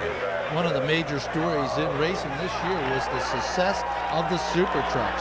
They came to Flemington, and it was the largest crowd in the track history. And possibly this one event that's going to return in 1996 might be the one savior to keep Flemington afloat and a viable racetrack. It was talked during the year that the Speedway would be sold for a mall, but all the success the Super Trucks brought and publicity is probably going to change that. We're going to have racing in 1996. I tell you, the Super Truck drivers have never encountered anything quite like Flemington, the famous 5/8 mile square, and some of them had a little bit of a tough time configuring the configuration. Many of them talked to some of the modified drivers and the Hooter late model drivers that were there several weeks before that to try and get an idea of setups, but it just doesn't work on the Super Trucks. They have a mandatory stop during the event that allowed them to make changes, but it was real tough, and no one really did get the handle of it. Now, Mike Skinner, who drives the black Super Truck number 3 and won the NASCAR Super Truck Series Championship, was on a tear most of the season, but he was not a factor at Flemington. Ron Hornaday Jr., a Winston West driver, was. Wow, now that is what I call moving some foam in your pick-em-up truck. Here's the great finish. Hornaday in 16th moves his Super Truck to the inside and tries to hold off the advantages to get this win. But it's not over yet. Flemington is a demanding racetrack. There's plenty of room to pass. Hornaday gets a nudge. It almost spins it out, and he saves it. But it's still not over yet. Right, they go into the final 2 corners, and there are literally 2 corners on the other side of this racetrack. Comes down for the checkered flag. Hornaday scores the win. Can he hang on to it? No. He does the 360 miracle spin in front of the entire field, which fortunately was nice enough to slow down and let him gather the truck back up. Now, there was NASCAR modified competition in support of the Super Truck race as well. This was a wild show. The trucks ran early for a live TV audience, and you could see the big crowd stayed on. It was a good chance for Flemington to showcase their regular modified division, and some of their regular drivers did just that. They were able to shine. Unfortunately for young John Blewett Jr., he was hoping to have a big day and impress some of the truck people. Unfortunately, he had to impress one of the other drivers that he wasn't happy with. You know, that was a world record in the 50-yard dash while wearing helmet for young John. Kevin Collins, a former dirt modified racer, leads the field in car number 48. but it's Lee Sherwood. He drives over 3 hours to Flemington each and every Saturday night from upstate New York just to run the square. Here he holds off Doug Hoffman in car number 33. Hoffman in the wheels car trying to find his way by, but it's Sherwood who would hold the advantage and go on to take the feature event win in front of, again, a very, very large crowd. And we're still not done with the activities surrounding the Super Truck Series race at Flemington because the late models also had their turn in the spotlight. Russ France in car number 10 ran asphalt modified for many years, and here's a hard crash by Freddie Orchard that produces the red lights immediately. Again, it was France in car number 10. He ran asphalt modifieds until he was injured, returned to Flemington to run late models, and he takes a win over Phil Cox. Now back to the Selinsgrove Speedway in Pennsylvania for some more sprint car racing action. One of the most famous sprint cars on the mall is the Bob Weichert Beefmobile. They've had many different drivers. Young Tim Dietz jumped behind the wheel this year late in the season, won a couple of feature events. And also on the car with the sprint cars at Selinsgrove were the ARDC Midgets. Nick Finoro was the winner. He would later take the championship. The start of the Sunoco Race Fuels Dirt Modified Championship Trail was north of the border in the province of Quebec at Autodrome Granby. Brad Hearn, the 72, starts deep in the field and begins to make his way towards the front. Several time contenders in this one at the front of the field in the early going. Hoffman up there, Hetzler in the number 33, and there's Jack Johnson in the Bobar 12B. Now watch this. Jack's going to the outside. He and Hetzler get tangled up. Hoffman down there in the course car on the bottom of the racetrack snakes his way through in turn number 2, uses the pick and roll move on the slower car to get the lead. Heavy traffic is now in front of Hoffman, and it's Hearn who works the outside to try and find the advantage in the event.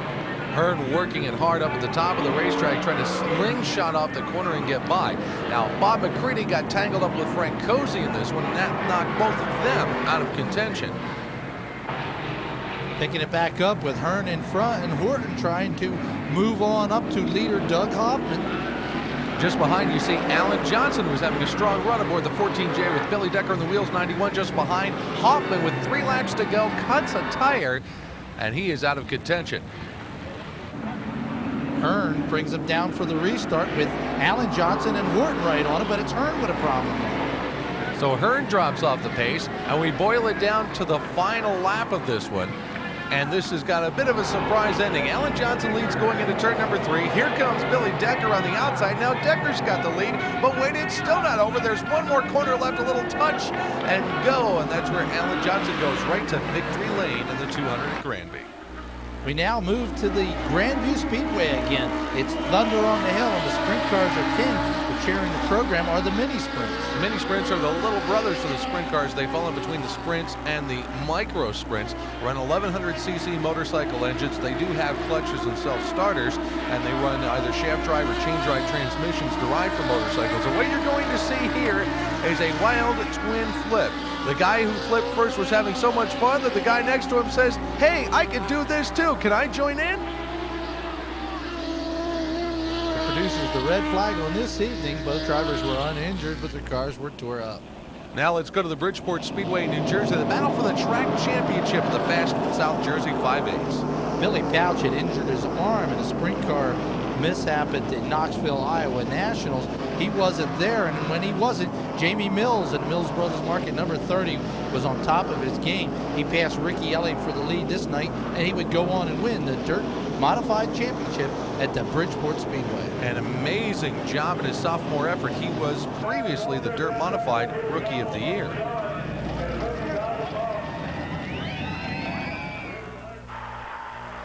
We move back to the Flemington Speedway for some street stock action. That's Billy Hisco in the 955. Looks like a late model. Beautiful car, and he's holding off a strong field in this one to go on to the win. Oh, wild action in turn 4. And a shower of sparks to go along with it. Looks like the 4th of July, even though it's September. And check this out. That car does not have much left to the right-hand side. He's just continuing on with the sparkler show. You can see the car there scraping on the asphalt. It goes around. Bobby Hisco was hooked to the asphalt as he would take his beautiful 955 to victory. Let's go to Williams Grove for some more sprint car action. Here we go with the sprinters diving into the corner. Donnie Kreitz in car number 69 avoids this one here as cars up in front of him all tangle up and Kreitz shows his savvy as a driver as he works through that field, and now he's in the second spot with Weichert car with Tim Dietz at the wheel, leading the way.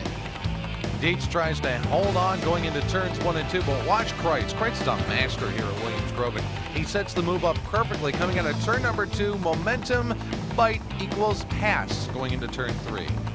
Kreitz was a dominant figure at the track for several years, but as you know, in the last 2 seasons, you talk Williams-Grove Central PA Sprint, you got to be looking for the brick house, the 461, with Lance DeWeese on the wheel. You know he'll show up, and here he comes to challenge Kreitz for the lead. Kreitz had only taken the lead 4 laps previously when DeWeese snuck underneath in turn number 2 and waved goodbye. Kreitz, you might remember, spent many years racing modifieds, as his father did prior to joining the sprints, but he's in love with that division now, and he does a great job in it. Well, once again, it was Lance DeWeese proving to be superior to the Dalton Wall Dyer Masonry car number 461, taking the checkered flag. Next stop on our tour is back at the Wall Stadium. A wild homestretch crash here with Loesch going into the wall hard. Car number 19, you can see he's not a bit happy as he works to get out of that car fast. I think he has something he'd like to say to someone. Jim takes a walk down the racetrack, and then the salute on the way by. That's Bobby Nee, car number 18, that he wasn't happy with. When the racing actually got back under green, it was Dave Garfinkel who was up front. Jerry Cramner, car number 11, and Sam Russo in the 3, all in contention for this win on this last lap. Cramner, as we had mentioned before, decided this to be his last season. He would win the championship with just a few points over Dave Michaels, but on this evening, it was Dave Garfinkel who would barely hold him off to get the feature event win. Now for some more small block modified racing, let's go to Pennsylvania and the Evergreen Speedway. Watch this wild action here. Freddie Ham, car number 45, holds his line, and cars behind him get all tangled up. Steve Clark in the number 27 gets sideways and does some major collection work on the front straightaway. Parts business will be good this past weekend in the Evergreen, Pennsylvania area. Once everything was cleaned up and it was back to racing, Freddie had to do some serious chasing.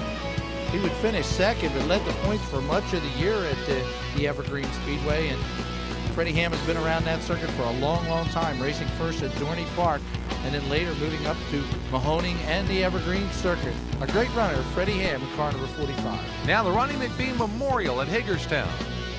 Les Hare in car number 19 leads the way here, and it looks like it's Jim Bernheisel behind him in car number 119. Hare gets it a little sideways up turn number 4, and here comes Bernheisel cranking it up to the outside of the racetrack.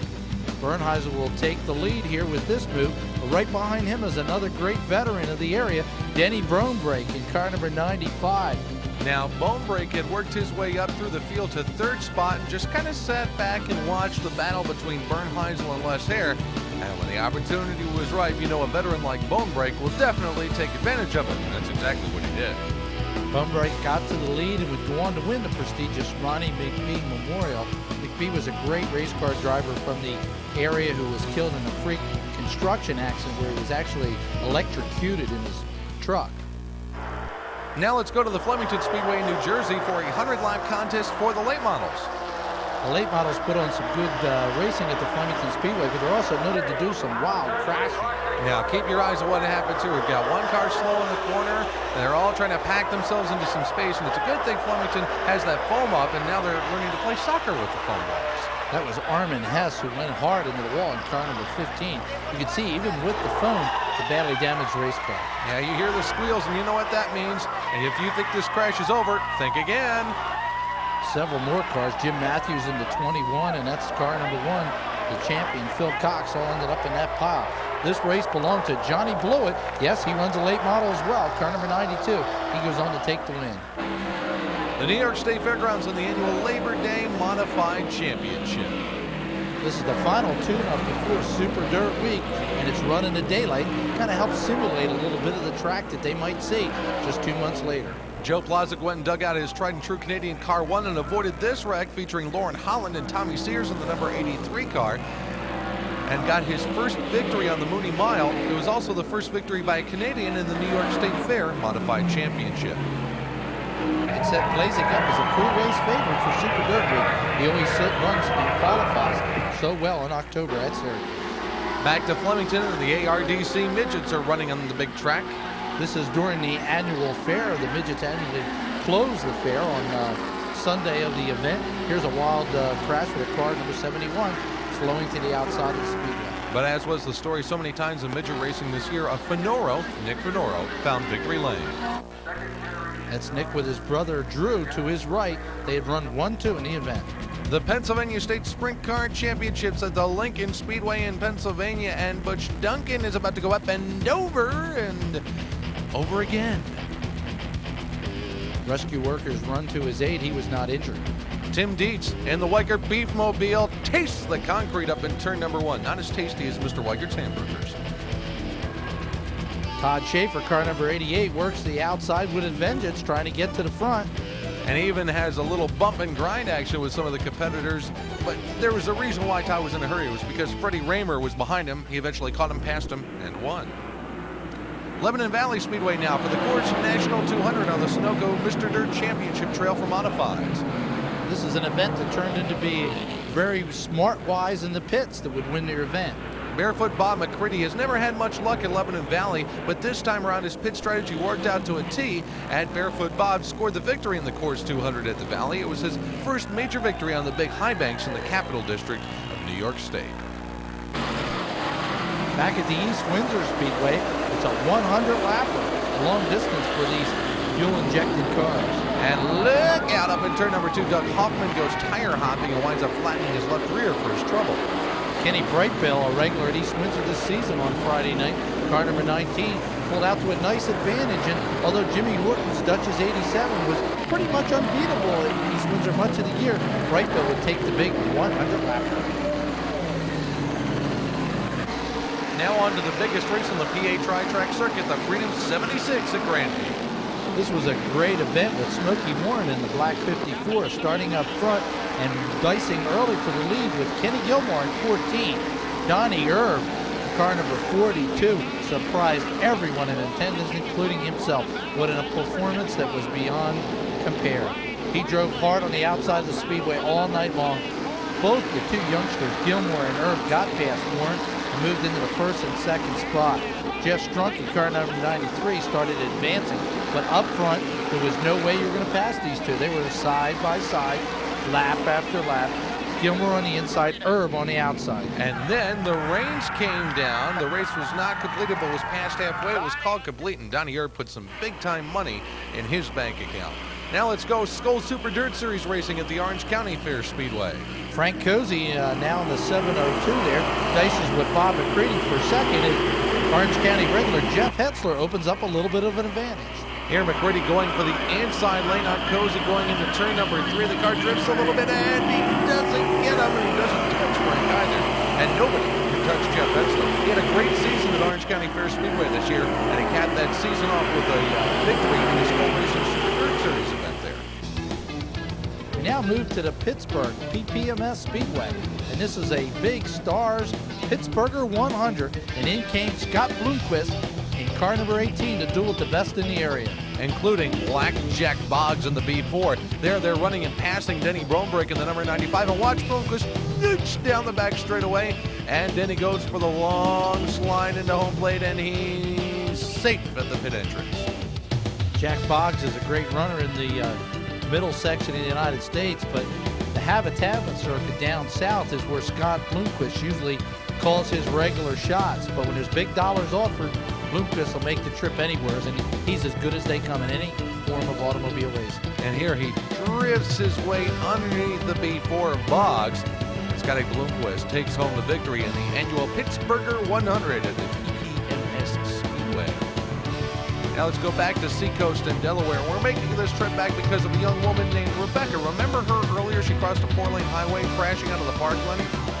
She returned actually the next week to race again, and she raced often very strongly during the season. Here she would take her sprint car to victory.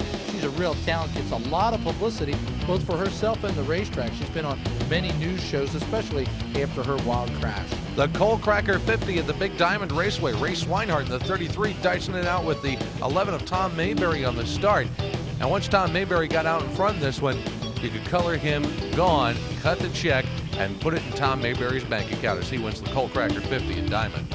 Great year for Ray Swinehart as well, who would win the Tri-Track Championship. Now Williams Grove and the National Open, and when it's the National Open, the Outlaws come to play. Steve Kinzer in car number 11 has been just totally awesome at Williams Grove the last few years. When he comes in for the races, you pretty much are racing for second. Only this night, it was his cousin Mark that was running out at the front of the field. The entertaining show was going on behind him as the Steve and Sammy show hooked up. How many years of World of Outlaw fans thrived on this competition? And Sammy was a little bit off most of the year, but this night he was really on, and he gave Steve everything he can handle. As you can see, he's worked by Steve, and he's trying to find Mark Kinzer, who's out safely in front. But then Sammy's car goes smoking up in turn number 4. That knocks him out. And Steve has his hands full as well as the car gets a little ornery. Slap that tank against the wall and straighten her out, Steve. That was Keith Cobman, who later took over the number 47 that slipped underneath. And Lance DeWeese also entering the picture in a strong run for second spot. And here comes the Buckeye Bullet, Dave Blaney, and the vibrant Casey Luna Ford down to the inside of Steve. That'll knock him back a position, but still, none of these guys could touch Mark Kinzer. This was a little bit of a revenge for Mark after losing the Knoxville Nationals in a close battle with Steve. Now we move to the Fulton Speedway for the Victoria 200. This is annually the biggest race on the NASCAR Winston Racing Series Outlaws circuit, and it drew a couple of outside invaders. Unfortunately, the Freedom 76 had been rained out and was run against this event. But Kenny Brightville decided to come play in New York State instead of Pennsylvania. Several of the drivers did. Wayne Hendrickson, we've seen him earlier at East Windsor. He made the tow up to the event as well. The first stage of the race was absolutely phenomenal. Mike Romano in the number 97 dicing it out with the defending race champion Dale Plank in the 77X. And you can see at Fulton how much room there is in the quarters. There's a lane so far out you need a tether hook to keep your car on the racetrack. Plank, a regular at the track, would take the Winston Racing Series Regional Championship as well. A very big payday for him. Now, watch this battle over the front of the field. Romano in heavy traffic along with Plank goes 4 wide to get by the traffic on the inside of turn 2. Brightville is still in the mix, and that red car is Mike Rickey. He'll be a factor later on in the event as well. But quietly making his way through the field was a former winner of this race, Tommy Kinsella, who drives the Tracy Road Equipment car number 3. While Brightville and Romano faded back in the second segment of the Victoria 200, this race is run in 2 100-lap segments, Tommy Kinsella kept his car down on the bottom of the racetrack, slow and tight, saving his tires much like he did when he won this race back in 1992. The end result was that Tommy Kinsella brought home another $15,000 plus payday and became the first local driver ever to win repeat Victoria 200s in the race's 10-year history. Now we go to the Tioga Speedway for a round of the New York State Modified Championship Series. This was put together by the New York State Tracks to give their drivers a special series to chase, not having to go away to the NASCAR Modified Tour. And it's worked out real well for the promoters. It was also a resurgence of the Duke. George Kent, driving the yellow car number 26, actually drove 3 different cars on the New York State Modified Championship Series. They're getting by the Marolo car number 15. He had a great battle, though, at the front of the field with the NASCAR Featherlane Modified Tour regular by the name of Leedy. Jan's in the Butch Ballas number 27, not as regular number 25 that you often see, but it's a very tough and good running car. Here Kent, the Duke of the track, who really knows his way around, had taken a couple of years off of racing, but he returned and didn't miss a beat. But he did miss this multi-car pileup that took several teams to the outside of turns 1 and 2. No problem for George Kent, though, as not only would he win this event, he would also be crowned the New York State Modified Series champion. Rolling Wheels Raceway and the ESS and URC going head-to-head. This turned out to be a great promotion for the 2 clubs. URC's drivers put the big wings on and went head-to-head against the Empire Sprint drivers. And boy, I'll tell you what, great competition. Here, Johnny Byrosh, car number 9, fights for the top spot. He jumps out front early. Now, the ESS campaigners are used to running with the big wings. The URC drivers only putting them on for these special events. That will change next year as the URC rules have opened up to allow the drivers to run the big wings. And when you talk about these ESS URC challenge races, you always have to mention one particular name, the Cricket, Craig Keel. Keel ran with the World of Outlaws for many years. First, we got a big wreck here in turn 4. Keel ran with the World of Outlaws for several seasons, is very adaptable to many different circuits. Here again, another crash that he avoided on his way to passing the number 9 of Byron to get the lead. And once out front, Keel would go on to take the victory. Keel also took the ESS Championship and is planning on running a limited schedule at the World of Outlaws again next year. He spent several years running with the Outlaws previously. New Hampshire hosted action for the NASCAR Featherlight Modified Tour. Modifieds put on a great show, possibly the best show at the track. They draft each other, the lead changes often, and they tangle up once in a while. That was Wayne Anderson getting into another competitor. Meanwhile, up in front, Mike Stefanik was in control. And then this crash happened with Dave Bergman and Tim Connolly in the number 17. Tommy Baldwin, a little further down the racetrack, was also involved and had a few less than kind words for a couple of his fellow competitors. I guess that's why they call him the Tiger. Tom is a longtime competitor, and he has a strong will to run to the front. Tommy Cravino in the number 44 in the thick of things, along with Steve Park in the A machine. They're all trying to chase down leader Stefanik. As you can see, they pick the draft up going down that long straightaway, and they're able to slingshot by, and that's exactly what Park is trying to do here with an inside move to grab the lead away from Stefanik. Stefanik hanging tough on the outside, and Cravino right in just behind. Here a driver spins around off the turn, and he also is upset. Emotions run high, and the modified races at New Hampshire are very important, not only to the points, but also to the driver's career future as they get a chance to showcase at the big 1 mile track. And if you think this has been a wild one, this is the last lap, and watch what happens. Tap from behind sends the cars all scurrying. Now the winner, Steve Park, is gone, but this is all happening as the checkered flag is thrown. And I tell you, some of these drivers just had no way of avoiding the incident as they slide up to the outside. Steve Park was able to avoid it all because it happened all behind him, and he didn't have any idea of what was going on until he hit victory lane. A great win for Steve Park. Now we move back to the New Egypt Speedway, and this is one of their year-end events. It was for the modifieds that came in, the unlimited modifieds, one time only during the year. Jamie Tomeno picked up a ride in car number 26, and the former national champion looked like he was going to go on to win, but he spun out after tangling with a lap car, and one of the track regulars, Kenny Woolley, with a limited motor car, they put the big tires on, went racing, they ended up beating the field and won the event. The track champion was a very, very happy man this day.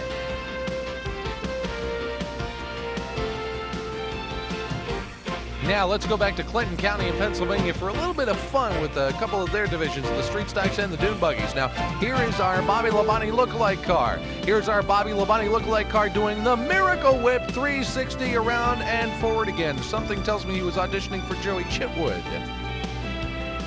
And if you think it's over, guess again, as one of the competitors makes contact with our Labonte lookalike and winds up parked at the top of the racetrack.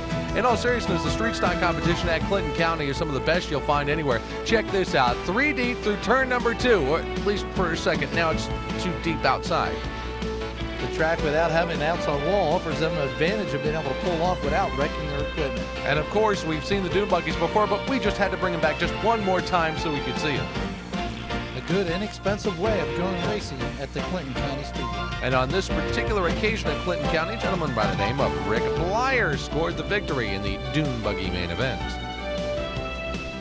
Now to the 5 Mile Point Speedway and their first ever Dirt 200 lapper. You can imagine the excitement of the fans with 200 laps around this tight track. Of course, lap traffic plays a big part of the event. Just great racing. Frank Cozy in car number 1 with a good starting spot was the early leader. But then Barefoot Bob McCready, the master of going faster, doing what he does best, sets the car up on the outside of the racetrack in a great duel here with Cozy that lasts for a couple of laps. This was about a quarter of the way through the 200 lap distance when McCready got the lead. He never surrendered it the rest of the way. It was a tremendous victory for Barefoot Bob, and it gave him some momentum going into Super Dirt Week, which started the following week. There's McCready working his way towards the checkered flag at Danny Harpel's 5 Mile Point Speedway. Another victory and another stellar year for Barefoot Bob. Now back to the Seacoast Speedway in Delaware for some modified action. 358 modifieds are the main attraction at the Speedway, and they keep their racing close and they're spending down. It's a good way of going racing at Bunny Williams Buddy and Al Williams' Seacoast Speedway. Now you see the car that's got the Go Sunoco logo on it. That is Ronnie Tobias, a name who's most closely associated with Pennsylvania 358 modified action. He took the trip to Delaware this year. As a matter of fact, did very well. He picked up the track championship at Seacoast in the 358 modified division. That's Tobias there trying to find his way to the front. He would win often, and as you mentioned, he would take the track championship away from the Delaware regulars. But on this night, he couldn't take a win away from one Howard Mullins. Back to the East Windsor Speedway, 100-lap street stock tri-state championship. This is always a battle for him. Drivers come in from many of the tracks around the area. The rules are loose enough to allow many of them to compete, and it's a great race that pays $5,000 to win. Whenever you've got $5,000 on the line, naturally you're going to have some guys driving as hard as possible to get there. Occasionally they have a meeting of the minds or conference, if you will. Here the rescue crew runs over there, many of them tangled together. You see some great racing amongst guys not used to racing together. Here Tom Wills tries to make his way through the field. Wills is a regular modified racer at Bridgeport Speedway, but his roots are in street stocks. He comes back to run this. 770 is Lee Miller from the Penn National Speedway. And along the way, you'll see Jack Ziner, an orange number 8.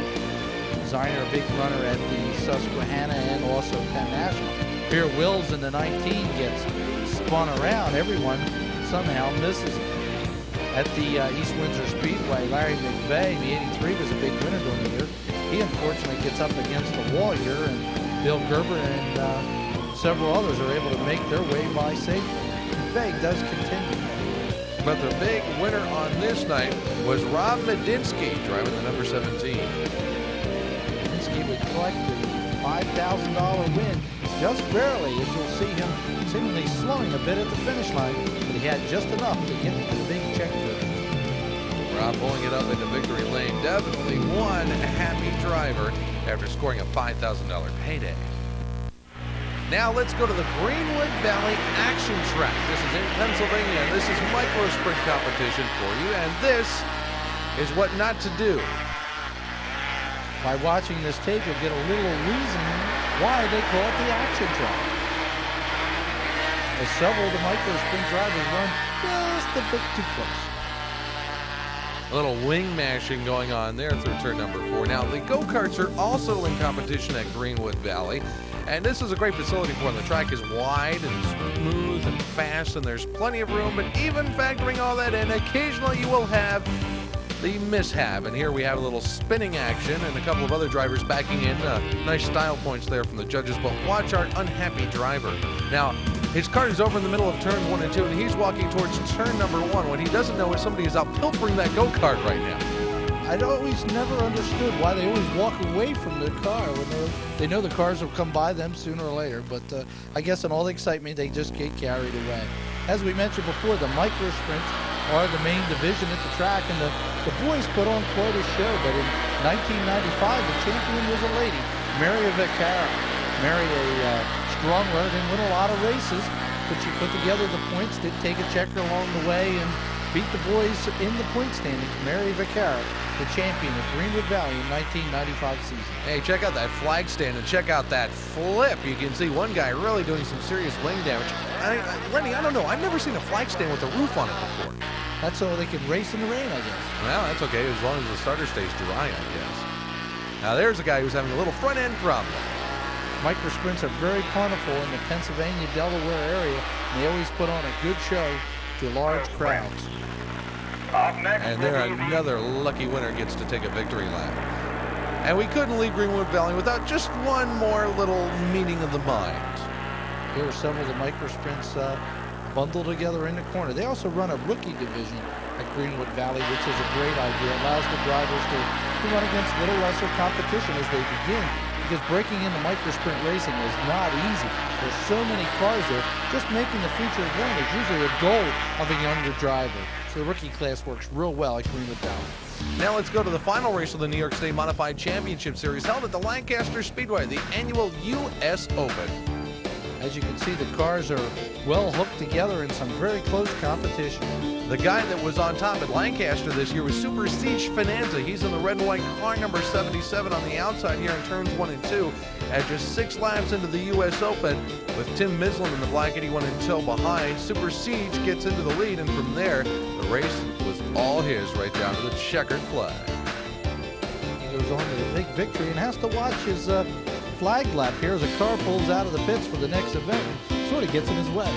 Now we go to the Hagerstown Speedway. A little Oktoberfest action, sprints and modifieds. The modifieds take the green, and you'll see many of the stars, including Doug Hoffman and Billy Pouch, all of them racing hard. Now that's Pouch who jumps out to the early advantage. All these Hagerstown races are very busy for Pouch, who runs the sprint cars as well. Here's Ricky Elliott in car number 1 getting into trouble. And Doug Hoffman is just barely able to avoid it as Elliott slides up to the top of the racetrack. Later in the race, Pouch and Hoffman hooking up for another duel. We've seen this so many times on the tape. These two great racers going at it door to door for the victory. Hoffman trying to sneak up on the inside there, but then Pouch drifts up and Hoffman gets the open door. A couple other drivers able to slip through before Pouch can get it back down to the inside. And there's your winner, Doug Hoffman, in the 358 division at Hagerstown.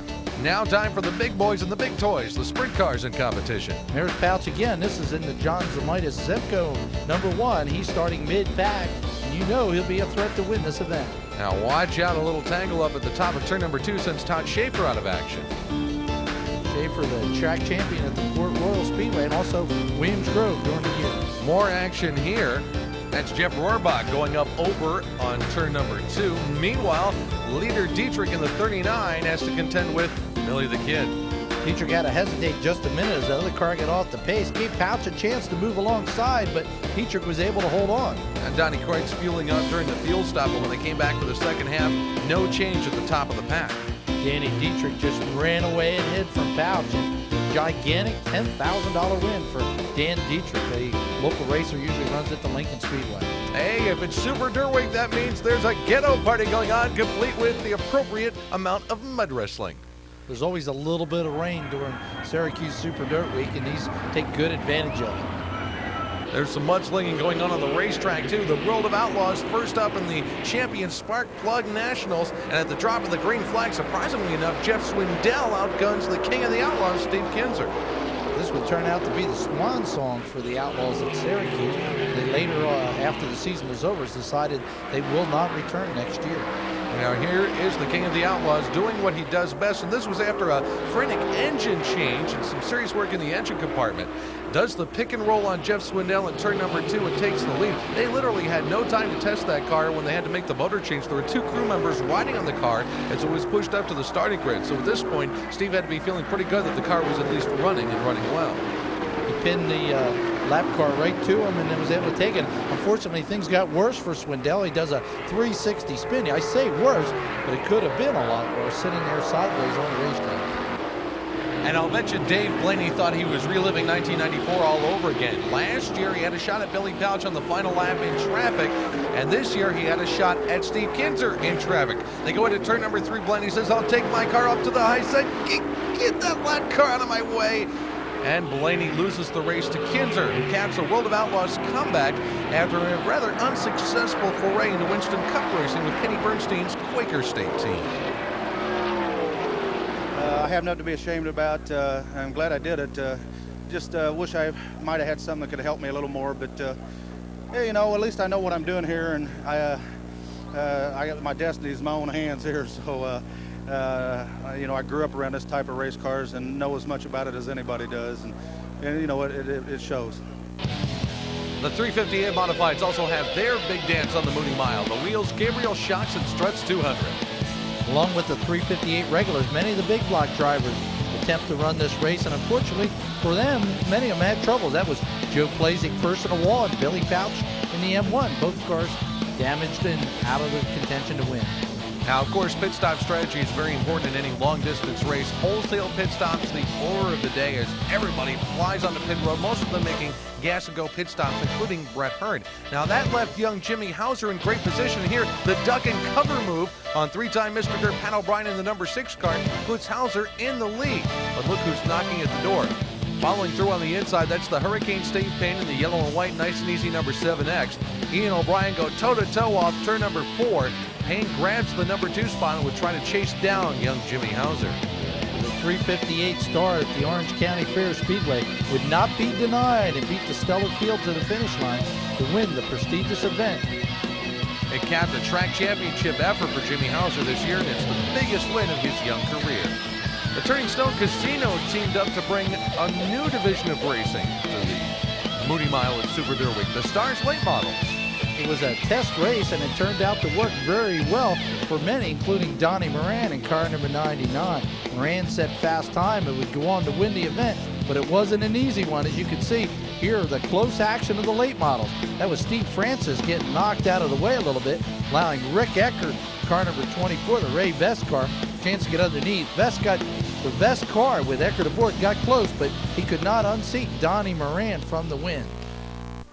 And then it was time for the granddaddy of them all, the richest dirt track modified race in the world, the 24th annual Wheels 300. One of the main attractions the entire weekend was a new car put together by Bob McCready. It featured a smaller cage and a different design, all of McCready's. It was very, very quick, and he was one of the pre-race favorites. But Brett Hearn can never be counted out on the Moody Mile. As he led early, this horrifying crash happened up in turn number 1. Brian Weaver getting into the wall hard and upside down. Fortunately, Brian was okay. Pit stop time, and you'd think Brett Hearn is going to go in the pits with the rest of the leaders? No, a little bit of a different strategy for the corporate jet. The many-time winner of Super Dirt Week at Syracuse, Hearn dances to a different drummer. He has his game plan, and he doesn't care. He pits at a different time. And when Brett comes into the pit area, he makes a gas and go stop. Several other teams getting involved in the mass confusion on pit road and trying to get out, including Bob McCready, who stalled his car. His team literally had to walk out onto the racetrack and push the car to life to get it fired back up. That pretty much knocked McCready out of contention in the Wheels 300. It would also put him in a bad position back in the pack, and unfortunately for him, he ended up being at the wrong place at the wrong time. And you know what? The same thing almost happened to Brett Hearn. Now watch this sequence carefully. Hearn is battling with Billy Decker in the Wheels 91. That's Jeff Hetzler in the 33. They come around turns 3 and 4 when all of a sudden up in front of him, Frank Cozy gets sideways, cuts across Jack Johnson, collects Billy Decker. He and Cozy pile into the wall. McCready's front end is shattered in the incident, and Hearn almost got caught in the middle of it. He was very lucky to get away from this incident. You can see the damage to Decker and Cozy's cars, and McCready was very disgusted by what had happened. He had put a lot of time and effort into that car, and unfortunately just that delay in that pit stop put him in the wrong position, and he was collected up into this wreck. You'll also notice Dave Blaney in the Billy Taylor number 1 will also avoid this, and it's a matter of being at the right place at the right time. Check Jack Johnson, center of the stage here, somehow missing the accident as well. Amazing that all those drivers were able to sneak through that major crash. That happened just before lap 100.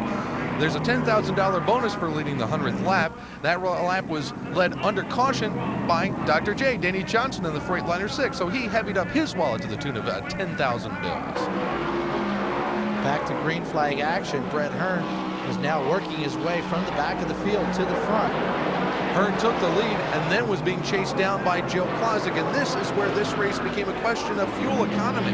Did Hearn and Plazek have enough gas to go the distance? Some people on pit road said yes, others said no. Plazek, aiming for the lead, actually got underneath Hearn once, but Hearn was able to turn up the wick and pull away, and with just a few laps left, shades of 1990 when Joe Plazek went for the lap 100 bonus, his car started to run out of fuel. Dave Blaney coasted into the number 2 spot, but it was too little too late to catch Brett Hearn, who brought home an unprecedented 5th victory in the Wheels 300 at the Moody Mile. Tony File did a great job with the engine, and Bobby, my brother, did a great job with the car, and you know, I'm numb right now. I'm in awe of this again. Now some legendary racing in the Catskills of New York State at the Sullivan County Speedway. These small legend cars out of Charlotte, North Carolina are all built by the same people, so they're really consistent. You see some good close racing, and some of the drivers, Danny McNamara, former asphalt modified racer, now runs them, and Ronnie Dunson, many wins in the sprint cars and midgets. Car number 1, he's a big runner as well. Now, an open competition modified show at the Evergreen Speedway down in Pennsylvania. Some of the Northern Tier modified drivers, Billy Zacharias in the 1 and Harold Lewis in the 10, had good luck and bad luck in this one. Evergreen up in the Pocono Mountains puts on some great Saturday night racing, and they're noted for their big end-of-the-year events.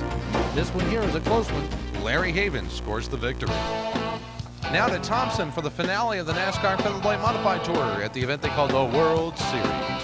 There was a lot at stake at this event. Steve Park went into the show just a few points behind Tony Hirschman for the NASCAR Modified Point Championship. And what a wild smashing wreck. Tom Baldwin and Jan Leedy were involved in that. Meanwhile, up at the front of the field, Eddie Flemke was holding court. That's Reggie Ruggiero in '69. Had a terrible season for the Reg, but here he's trying to redeem it with a big win at the last point race of the year. You'll see Hirschman in car number 3 in a good position to collect the points that he would need to go on to win the championship. But at the end of the show, at least for this day at Thompson, Mike Stefanik once again ruled the roost as he brought his car home for the victory. Now let's go to Waterford for the thing they call a Foxwood finale. There's many different divisions, but the restricted modifieds are the headliners, and they do put on a great show at the Waterford Speedbowl in Connecticut. And it wouldn't be the Foxwood finale unless we had a little fiery action. Check it out, turn number 4, a Foxwood finale flambe. Racing resumed. It was a close one up front. A couple of more cars got spun around and collected with others. That's Ted Christopher in car number 13 that ended up in the wall. And ultimately, the victory went to Jerry Kroll in the number 43 as he holds off a competitor in a close battle at the finish. Now, the Fonda Speedway McDonald's National 200, part of the Mr. Dirt Championship trip. Early action finds Doug Hoffman in the 60 over Coors machine out in front with Danny Johnson in car number 6 right there with him. Dr. J very strong on this afternoon on the banks of the Mohawk Valley. But you can never count out several of the top dirt contenders anytime you go to one of these 200-lap races. While Danny was taking the lead from Doug Hoffman at the front of the field, names like Tremont, Hearn, Horton were all trying to work their way up from the back of the field. Unfortunately, several of them were taken out in this multi-car pileup off turn number 4, including the Hurricane Steve Payne and the living legend of Fonda, Lou Lazzaro. He's in the number 4 car on the right-hand side of that crash. You also notice that Doug Hoffman, the early leader, is sandwiched up against the wall as well, and his car was tore up pretty badly, knocking him from a chance at victory. After the pit stops were made, it was a battle between Danny Johnson and Brett Hearn. We usually see this battle head-to-head at the Orange County Fair Speedway in Middletown, but today Fonda Speedway was the setting. Danny hugging the inside rail, but Hearn, fresh off that big win at Syracuse, was not to be denied. Hearn worked the outside of the racetrack for several laps, and this battle lasted about 25 laps in the middle stages of the race, with Hearn and Johnson trading the lead back and forth. Brett finally did get the lead, and unfortunately for the doctor, he was not able to prescribe a winning formula. His left rear tire soon departed the Freightliner car number 6, and that left him out of the running. And that left a clear path for victory for Brett Hearn, 2 in a row, as he would come back from Syracuse to win the Fonda McDonald's 200. And the second straight year that a driver won Syracuse and Fonda back-to-back. Jimmy Horton performed that same feat the year before. Now off to the Orange County Fair Speedway for the annual Eastern States 200. You want to see action? You want to see it happen right in your lap? Watch and listen very carefully. How about that? Impact courtesy of Dave Axton and Billy Wilcox. As you can see, the entire track is blocked and the red is thrown. This was another wild Eastern States 200 battle. All the top contenders were factors right up until the end. Jeff Hetzler, Brett Hearn in the Auto Palace 72, Barefoot Bob McCready in the Kinney Drugstore's car number 9, and Dr. J. Danny Johnson in the Freightliner car number 6. Now here's the scoop. Danny tried to stretch his fuel mileage as far as he possibly could. With 5 to go, he was leading Jimmy Horton. When going into turn number 2, Danny's engine went and promptly ran out of fuel. That allowed Jimmy Horton to slip by. You can see Danny signaling out the window. He knows he's out of gas, and Jimmy Horton knows he's got an Eastern States 200 victory in his pocket. Big win for Jimmy Horton, who played second fiddle all year long. Now here we go to the Race of Champions at the Flemington Speedway. This is the street stock race, the last lap. 2 drivers, Tom Fox and Rusty Turbush, have been banging around the last few laps. Comes to the 4th turn, Turbush is leading, but Fox takes him out. The 2 go hard into the wall. Brad Bozono was running 3rd. He slowed for the wreck, and Dave Witt a New Jersey driver snuck by all the cars to go from 4th to the win in one turn. It was a big day for Dave Witt, a surprise victory in the prestigious event. Now the modified event. It's a big 250 lapper, and the car to beat was, well, there was two of them. Team 14, Johnny Blewett III, big all year at the track, had a teammate in Billy the Kid Powell. They ran 1-2 much of the event, and here avoided this major tangle. He took out several of the competitors. That's Mark Fusco in the 4, the 79 of Kenny Woolley, and a bunch of them get together on the home straightaway. Here, Pouch almost spins out with a bold move with 2 laps to go, trying to take the lead away from Blewett. As you can see, the 214s would run that way to the finish, with Johnny Blewett taking down what possibly could be the final chapter in the prestigious Race of Champions. It started at Langhorne, went to Trenton, then to Pocono and to Flemington, but this could have been the last race with Johnny Blewett listed as the winner. Next stop, the season-ending 200 at the Bridgeport Speedway in New Jersey. Last year, there was a lot of controversy surrounding Barefoot Bob McCready and a suspicious lap loss on a pit stop. No controversy at all whatsoever this year. Just some great racing between him and Brett Hearn. Hearn here on the outside, McCready hugging the bottom. Get Jack Johnson up in front of him, and Jimmy Horton closing in. Horton put on quite a show this day.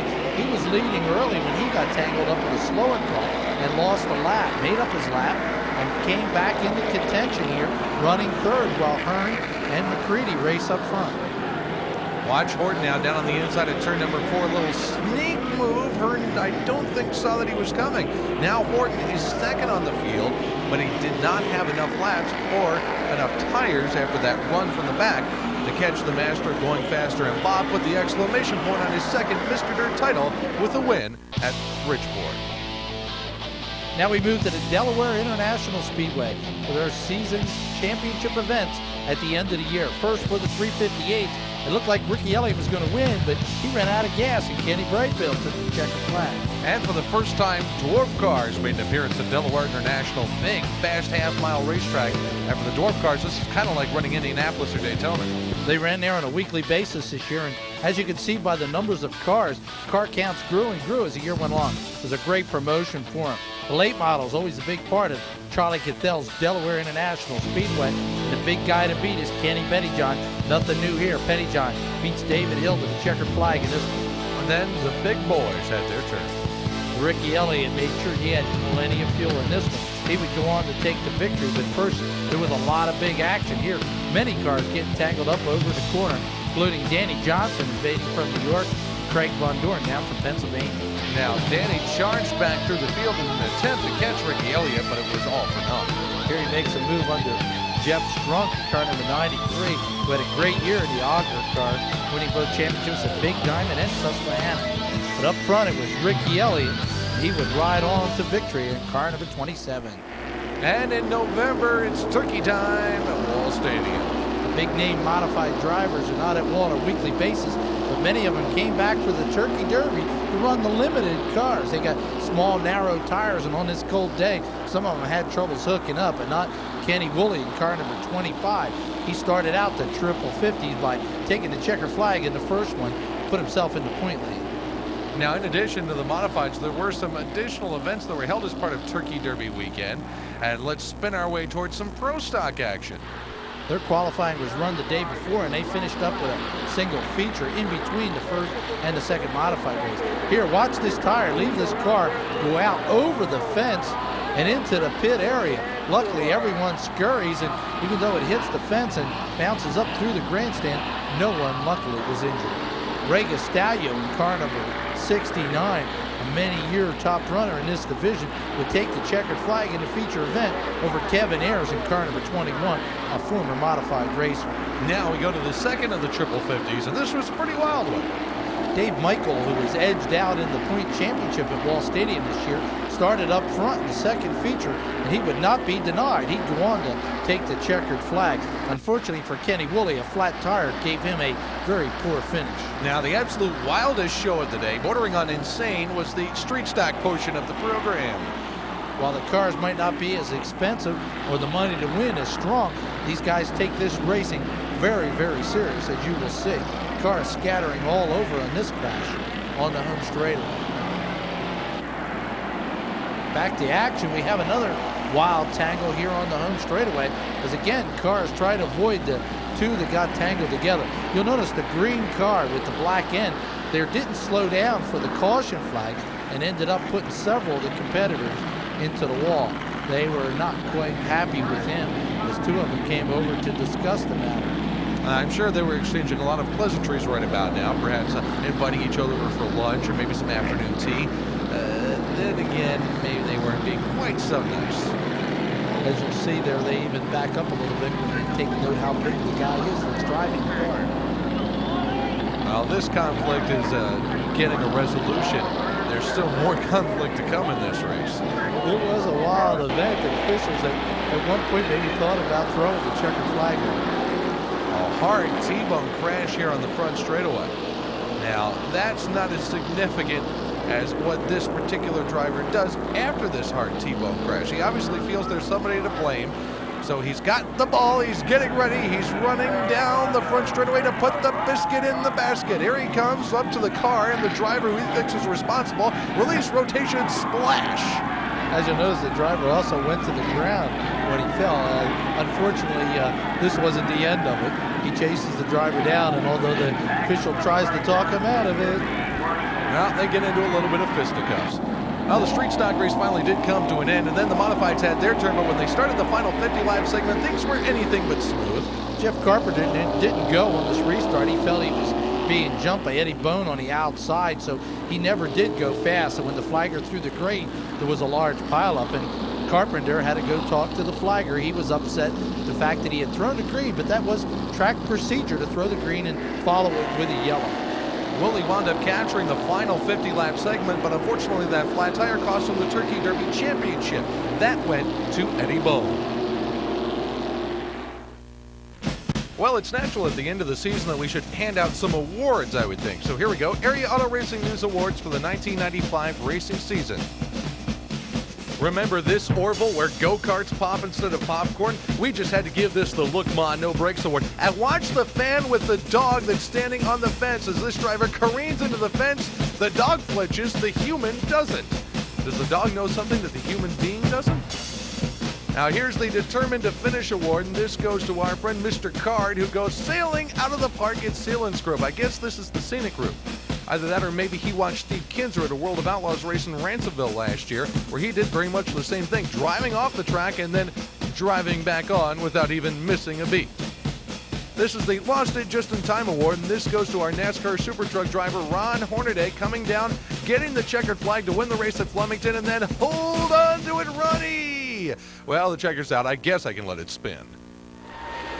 And of course, we have the No Bleachers Needed Award, and this goes to the Lenny Sammons Memorial Race at East Windsor.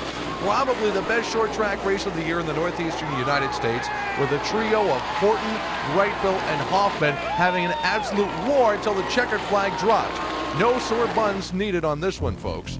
And of course, the Racing Community Award would have to go to the Thurston family and everybody involved in the rebuilding of the Can-Am Speedway up in Watertown. That microburst devastated this racing facility. People thought it would be months before the track was opened back up. With everybody's help, it took just a short 3 weeks to literally rebuild the track. And our Interstate Raceway Award goes to Rebecca from Seacoast Speedway in Delaware as she goes vaulting out of the park and across a 4-lane highway. Well, you talk about stopping traffic. How would you like to be driving down Route 113 and have a sprint car approach you from the left at about 100 miles an hour? Rebecca was A-OK and came back to win later in the season. And our Racing Graduation Award this year goes to a gentleman who graduated as a class valedictorian from college, Bobby Varon. Varon decided to do his master's thesis on the Skull Racing Super Dirt Series. Guess he got an A. Hey guys, there's no need to fight over these awards. We'll have more of them next year, okay? Well, Lenny, that was quite a wild and crazy magical mystery tour of 1995. Sure was. A little bit of everything. They were just great, and the awards were a good twist at the end. I think everyone enjoyed that. Thanks for joining us for the 1995 season in review from Area Auto Racing News. And remember, if you want to keep up on what's happening in area motorsports, there's one easy way to do it. Make sure you've got your subscription to the Area Auto Racing News. For Lenny Sammons, I'm Paul Small. We'll see you at the races.